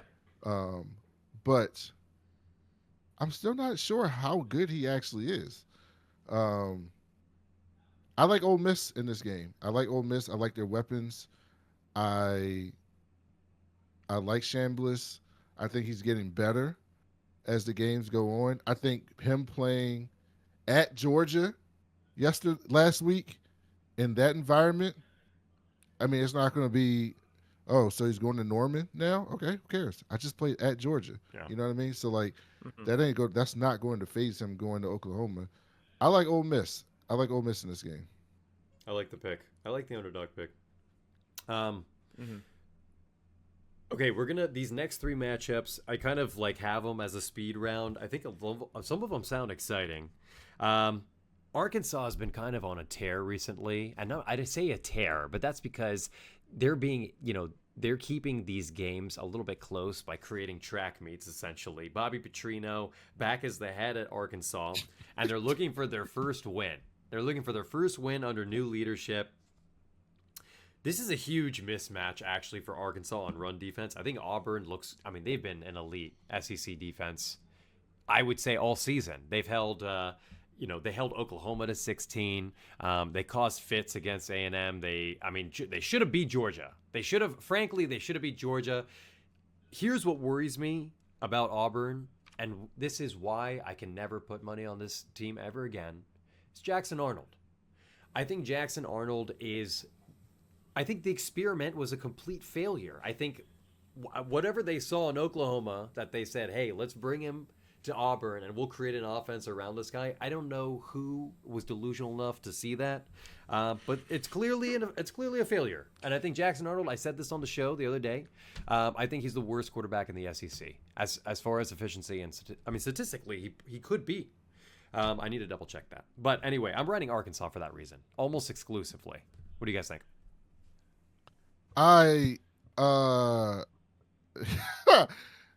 So Bobby Petrino is the funniest coach to me in the history of college football. Like, y'all might be too young to know this, but like the way he left. Oh, we had to look it up. First time. Yeah. Have y'all looked it up? Okay. Oh, yeah. I don't know if you've looked up the entire story, read the press conference. He puts the fake neck brace on to come to the press conference. He's all beat up. He's lying about this. Oh, I'm on this and that. And to come to find out, he's out with his side piece on his motorcycle. It's the craziest story in the history of football. It's the funniest thing in the world. It's the every time I hear his name, that's the only picture in my head is him at that press conference with the neck brace on. It's the funniest thing in the world. However, that man is an offensive genius in college football. Yeah. He didn't do that great at the Falcons when he went to the NFL. But in college football, that man is an offensive genius. And Taylor Green is a freak playing quarterback. I don't know if he's actually a quarterback. No, he's a running back. I just know he's a freak playing quarterback. Yeah. And I watched Auburn in Jackson. I mean, I don't know what happened. Jackson Arnold was supposed to be the next guy at Oklahoma. Like he was supposed to be like that guy. And here we are. And now he's at Auburn just like fumbling. Well, technically, I still don't think that was a fumble on the 1 yard line a couple weeks ago. But he fumbling on the 1 yard line. Then they didn't do nothing the rest of the game after. They just completely folded for the rest of the game. Yeah, I like Arkansas here in this win. I like Taylor Green to have a big game. I think Taylor Green is going to be the next. He's not as good as this player was in college, but he's going to be the next Terrell Pryor. Oh. Terrell Pryor was actually good in college, but then he went to the NFL. They tried him at quarterback and was like, "You're not a quarterback, but you're a freak. We're going to put you at wide receiver. You had 1,000-yard wide receiver season." That's going to be Taylor Green.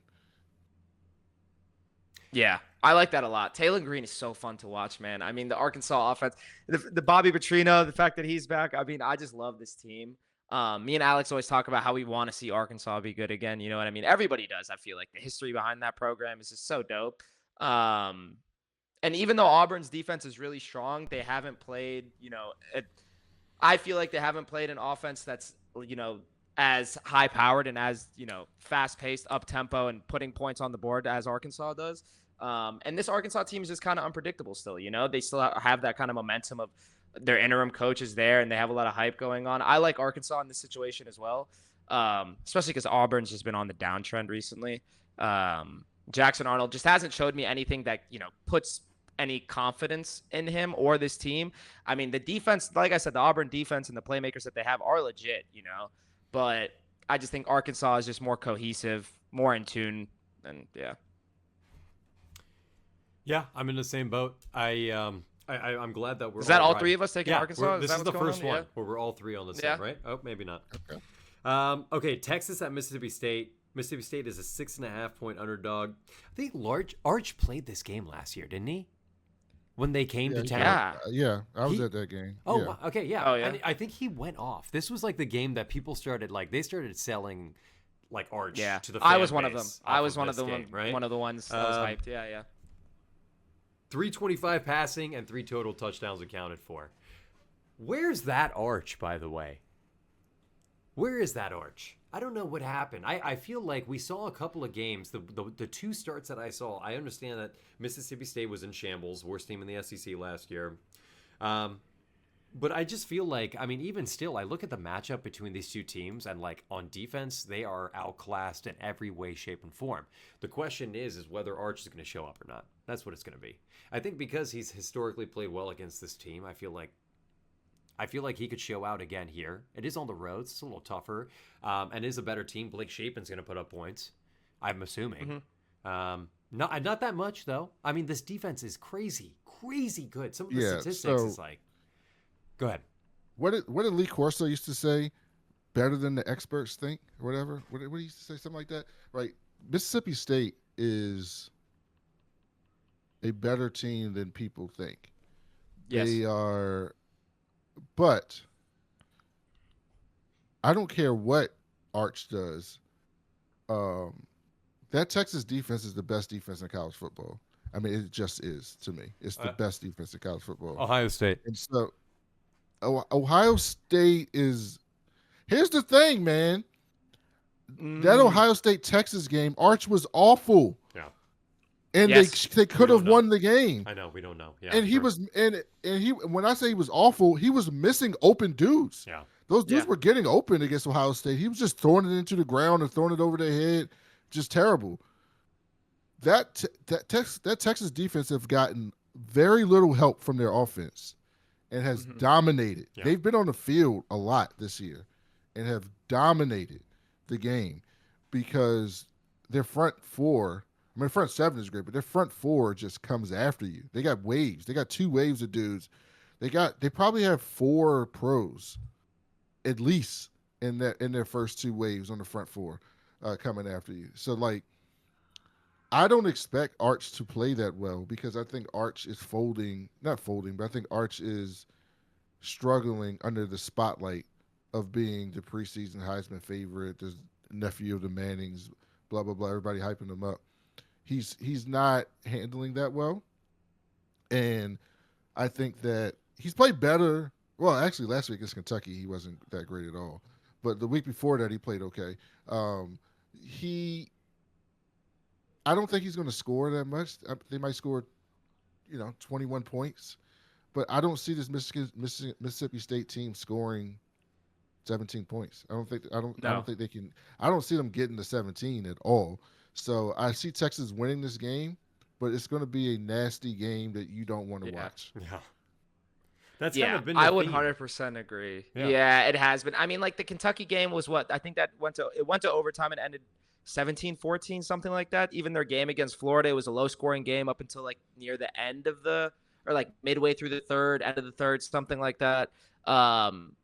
Yeah, I mean, the Texas offense has struggled because of Arch, but their defense, like you've said, I mean, it's a top 3 defense, best defense in the country without a doubt.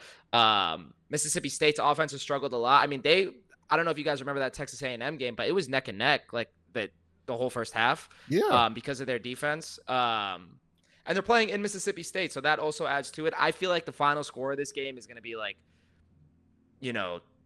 21 or 17 Texas and then Miami or Mississippi State. I could see them putting up like 10 points, 13 points. I don't see them putting up more than 13 points this game. I see Blake Shapen having 1 touchdown and a couple field goals. You know what I mean? But yeah, definitely the under, and yeah, Texas winning this game. Okay. Yeah, I think we all kind of lean the same on that one as well, just because that defense is so dominant. Now, I do know the spread's at what, 7.5? I got it at 6.5. This was potentially yesterday. It might be 7.5 now. Okay. But I had it down at 6.5. I could see them covering. I for like sure, the cover. but yeah. I like Texas covering. I Yeah. mean, Yeah. Oh, Texas covering. I see No, 21 me too. 10. Yeah. 21-10, 21-10. just like you 21-10. described, Brandon. You Yeah. said like a touchdown and a field goal, 10. And 17-10. Yeah, something like that. Yeah. Yeah. You see that? I mean, it's I'm gonna going be, Mississippi State. It'll I'm go sorry. down. I I mean, have the to. cover will go down to the wire on that game, I'm sure. Yeah. Okay, is this a trap game? Brandon, you got to be the one to tell us. Alabama and South Which one? Carolina. Can you tell me, like, am I taking South Carolina here? Be realistic. No. I love Lenore Sellers. Love Yeah. him. I do too. Love him. He's like so fun to watch. So The fun. rest of the team around, he's like running for his life. He gets the ball. That O-line. And he's immediately under pressure. He's juking people, Oh my pushing God, them hey. out of the way, running that like Speaking of almost Sellers, every play. It's like absurd every time I watch him. They're not beating Alabama. No. I don't see it. I just don't. I don't see see it either. Alabama's kind of on a roll right now. They're kind of. They should have lost. What was the game? They should have lost to Vandy, and they should have lost to to Vandy, but Missouri. Missouri Yes, had a yes, chance to win that game and just kept blowing it Yeah. over and over again in the second half. But they should have lost to Vandy. They should have lost to Missouri. They should have lost to Georgia, or they could have lost to. They 3-point were game. up against Yeah. Georgia, kind of made it close. But like they've been kind of playing with fire, but they've been coming through at the end. And Ty Simpson looks like a Heisman favorite good. the last Yeah. 4 weeks. Like he looks excellent. I did Yeah. not see this coming from Ty Simpson. I did not expect this from him. Yeah. So And Ryan Grubb's I don't play see- calling is excellent. I mean, Alabama is Yes. they're so creative and they create mismatches and it just people are wide open on like third downs. Do you think part of Ty Simpson's success is because of the reason he stayed there? It goes back to the conversation we were having in the beginning where guys would, Exactly. kind of run from the grind and all that. But I feel like that is a big Sometimes reason it's why. I better. remember Saban saying that as well. sometimes it's better. Wait your turn, learn. And it wasn't like he wasn't getting paid. I'm sure Alabama was paying him nice as a backup. Something. So he waited Yeah. his turn. He got his chance, and he's doing well. And Kalen DeBoer can coach offense. Like we know that. Yeah. It's just that Alabama's a crazy town. So like he can win 11 games and they'll just be like, what are we doing? We went to the second round of playoffs and lost. We failed this season. Like it's a crazy town down there.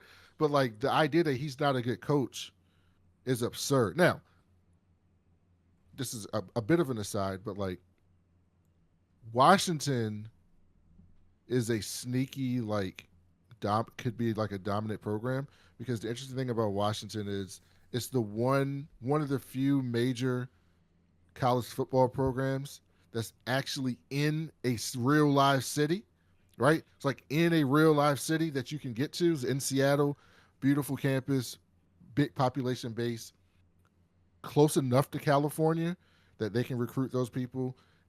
North Oregon, Northwest people can come up there, but they're in the city, like they have this thing. So like being good at Washington is not that uncommon. They won a national championship in the '90s. They went to another one just a couple of years ago. Like they can become good. So like the idea that he did well there, but that Michael Penix, Roma Dunze offense was incredible. And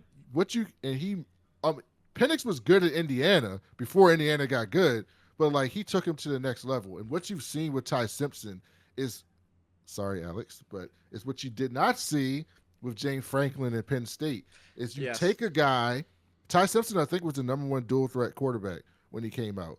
And we saw Ty Simpson last year. I think he played in that USF game that was awful last year. That was like 10-7 or like 13 to some. It was like a terrible game last year, Alabama and USF. And he was awful. He got benched. It was just all bad. And Milroe got benched, and Ty Simpson came in, and he was terrible. And then they went back to Milroe because he was so bad in that game. But we see the development in this guy. We see it. It's right in front of our eyes. We see it. I don't see them losing to South Carolina. South Carolina can't block anybody. They can't put up enough points, and their defense is fine. They got a great pass rush. Stewart is excellent. He's going to be a first-round pick, right? So like they got players, but they don't have enough players to beat Alabama unless Alabama folds, which I don't see happening right now. Ghazi, what do you No, got for us? yeah. They're. I mean, I got to go with Bama here. Like it's. Now, They're when just you say they're men. going with them, are you guys saying they're cover too, 12.5? You think they're dominating? That's what I was about to ask you. The spread, 12.5. Yeah, I'm riding with that. Wow. I see 12.5. I can see it's that. crazy. Okay, for the record, South Carolina, if you guys remember, last year was the team that took Alabama the distance in Tuscaloosa, 25-23.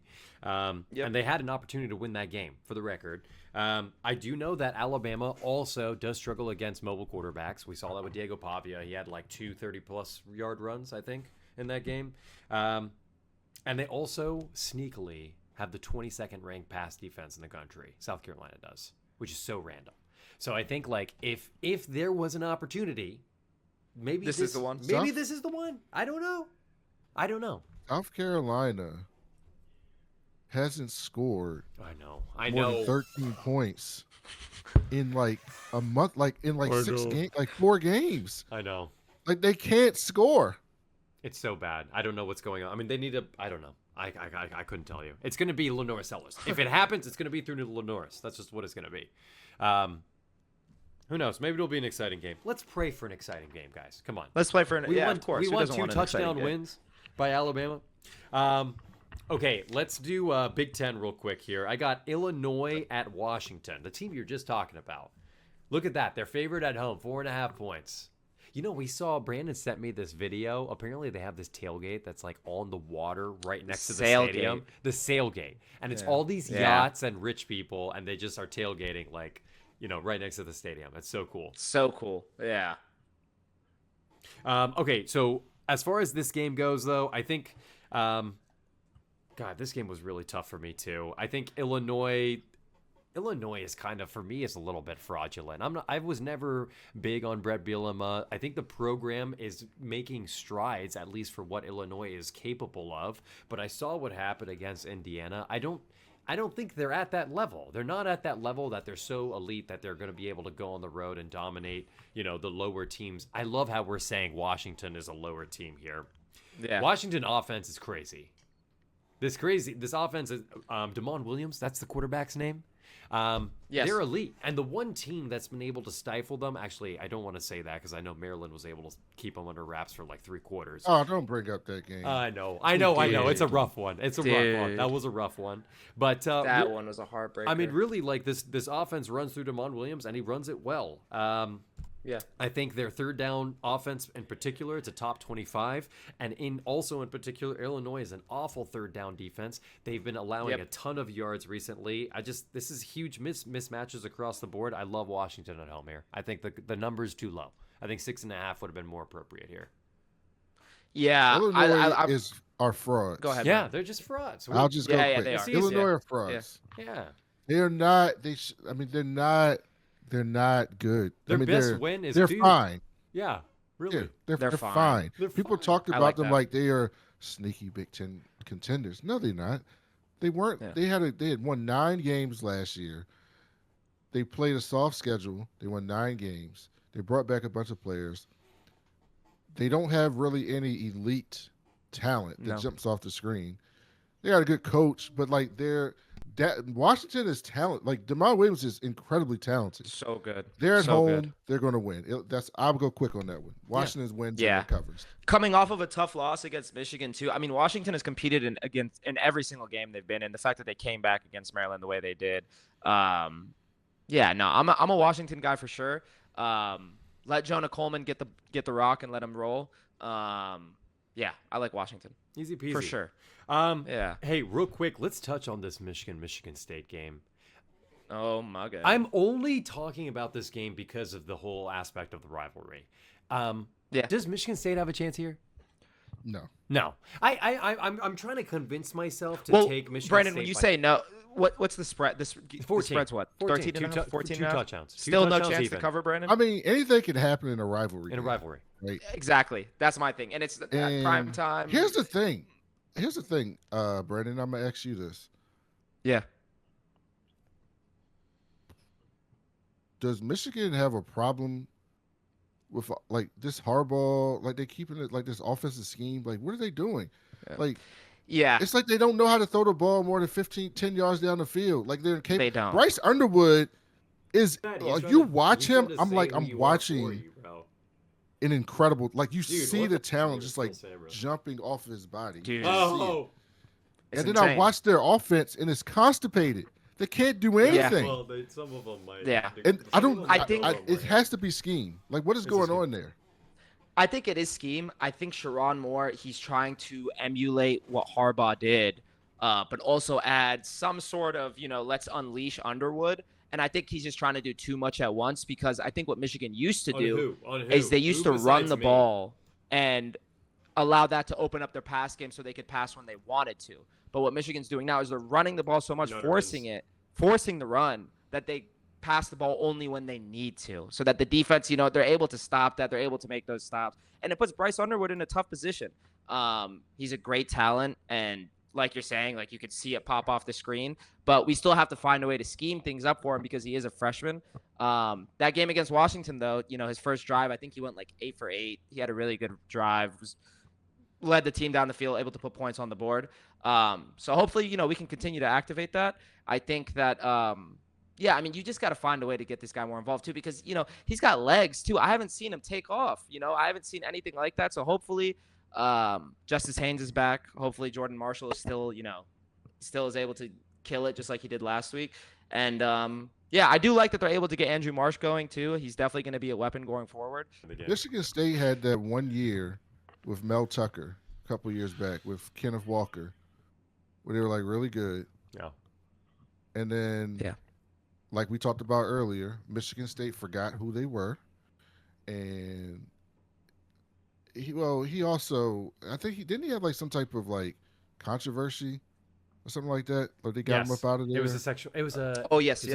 Some sort sexual of harassment. Yeah, sexual harassment. That's what it was. Yeah. So he messed up. They got him up out of there. And they've been not good since then. Yeah. And I don't see that changing. They just got their ass whipped by Indiana. They're not beating Michigan. It would take a miracle, and I'm going to ride it. Michigan State plus 14. Thank you so much.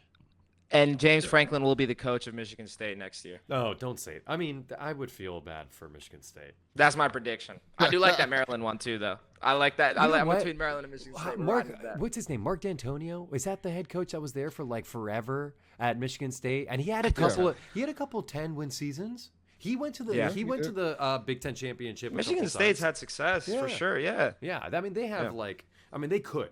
He's at least proved that they could be, a competitor at the very least. Okay, Big 12 action.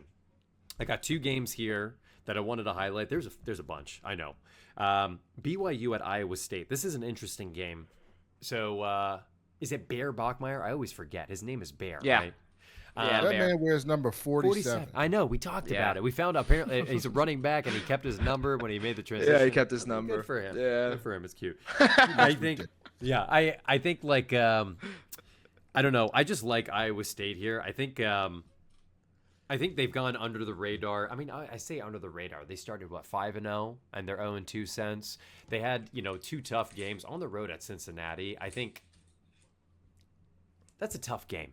I think Cincinnati's in first place. They have a good offense. Are they in first? They're in second place, or are they in first place right now in the They're Big tied 12? for first. Yeah, they're tied for first. I mean, the team is a good team. So Iowa State has been under a lot of pressure. I mean, the last 2 games have been tough. I don't know. I like him a lot here. I think Bear Bachmeier it's a great story. I think it's an awesome story. It's a young guy who took over this offense, and he's grinding wins. And he just won the Holy War. It's a massive win for the school, and he's coming off of it. And now they got to go on the road to Iowa State. I mean, this is a great program. Still, this is a team that. Yeah. I mean, quarterback. Remind me of the name of the quarterback. Rocco. Yeah, Rocco Becht. Love that guy. Yeah. He's a dog. Yeah. I like him a lot. Yeah, Iowa State minus 3.5. I like this. I like the spread a lot. What do you got, Brandon? Yeah. I like BYU. Go ahead. I don't. Oh, go ahead. No, you got it. Go ahead. Oh, I like BYU here. I don't think BYU is as good as I don't think they're top 10 good. I think they're number 10 now or number 11, something like that. Yeah, they're up there in the rankings. Yeah. Listen, I saw Colorado, who, Thank you. by the way, it's funny because when Shador was there, they had a awful offensive line, historically awful offensive line, and a bad defense. Oh, yeah. Now they recruited some good defenders. They got some good edge rushers. They have a really good offensive line now, and the quarterback's not good. And so if they would have had those 2 things together, they might could have done something. Because I don't know what Shador's going to be in the NFL, but he was a very good college quarterback. Yes. And so I saw Caden Salter play BYU and not be good at all. And they should have won that game. Colorado should have won that game with Caden Salter not playing well. And then I saw Caden Salter go to play Iowa State and win by 2 scores. So I don't see Iowa State winning this game. I mean, they're a good offensive team. The Big 12 is kind of crazy. Yeah. Yeah.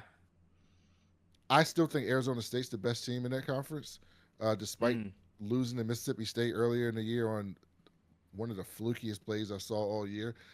They should have won that game, but and then they lost the game when Levitt was hurt. But I think when healthy, that team's still the best team in the conference. BYU has the best record. I don't think they're as good as they are. I think they win, but I don't think they cover. Okay.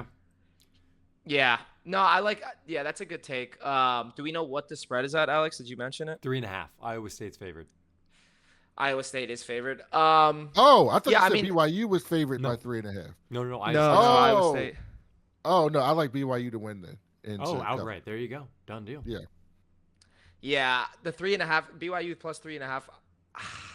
It's tough because, I feel like both of these teams, like, especially BYU, they did have that win against Utah last week. But other than that, I mean, like Brandon was saying, the game against Colorado, they shouldn't have won that game. They've had a lot of games that were close. The game against Arizona as well. That one went down to the wire too. Iowa State dominated Arizona. They lost against Colorado. I don't like to do the transitive property thing too much, but it's one of those things for me where I feel like Iowa State, I think I don't know. Honestly, this is a toss-up, and I'm just going to go with Iowa State.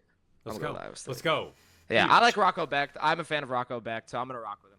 Gotta Sure, rock with my why- co-host. Rock too. with Rocco. Come on. I liked Iowa State last year Yeah. because they had those two beasts on the Double outside, receivers. Jalen Noel and Jalen Yeah. Huggins. Yeah. Jaden Huggins. So like they don't have that this year. They still have a good offense. I Yeah. just don't see them. I don't see them. But BYU has a good offense. Yeah. It's so weird watching them. Like it's It is. such a cognitive dissonance watching the dude run around with number 47. Yeah. It just messes me up. He just looks like a bum to me. So I'm like, why would anybody good wear number 47 playing quarterback? So that's such a ridiculous thing. He can But throw the ball, man. He's He can out put there that thing making on. plays. Yeah, he He's out looks there good. making plays. So Very good. I like BYU in this game. I like him. I like it. I like the picks. All right, we're going to finish off with a early in-state rivalry in the Big 12. That's Kansas and Kansas State. I don't have the spread on me right now. I'm pretty sure it was either 2.5 or 3.5 in the favor of Kansas. They're home.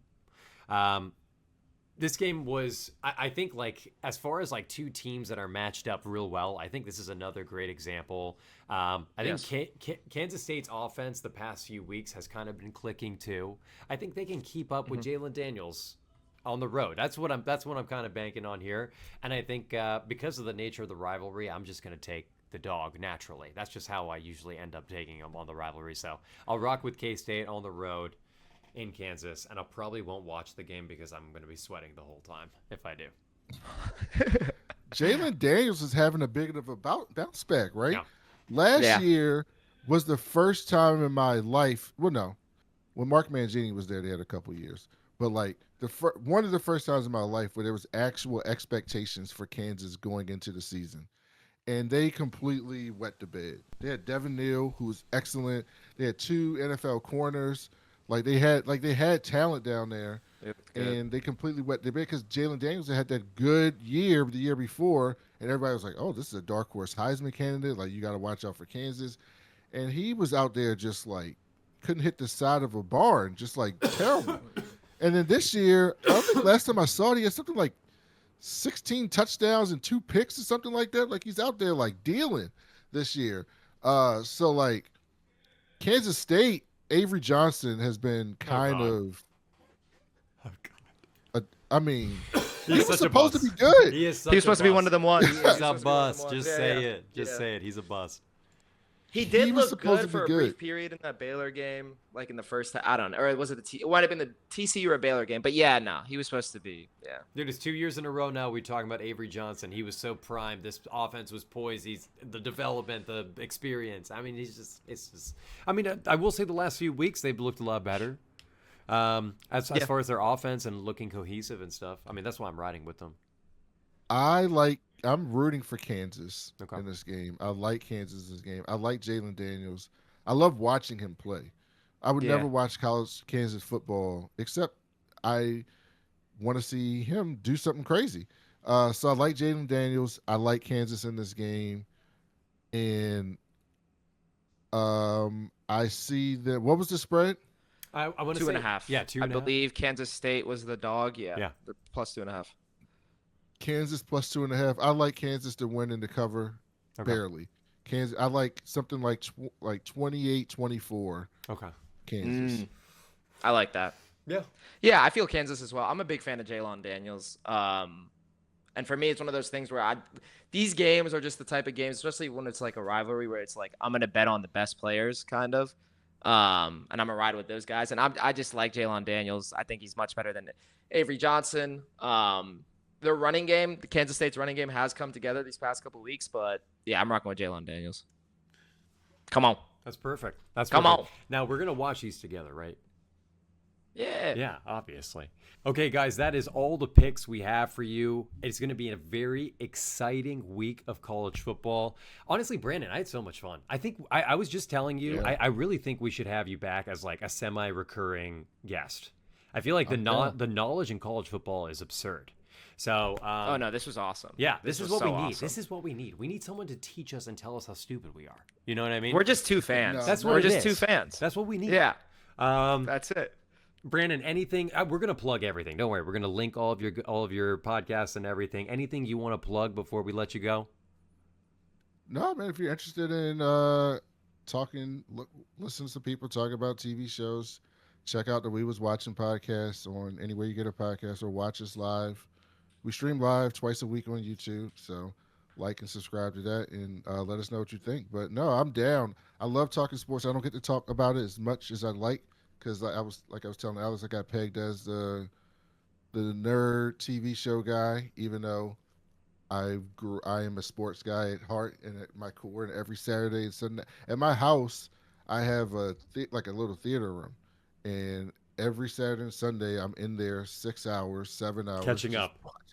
just watching sports, just in there Oh, laying my. there watching. That's the it. best. So like Everyone I'm needs a that. sports You guy need at that. heart.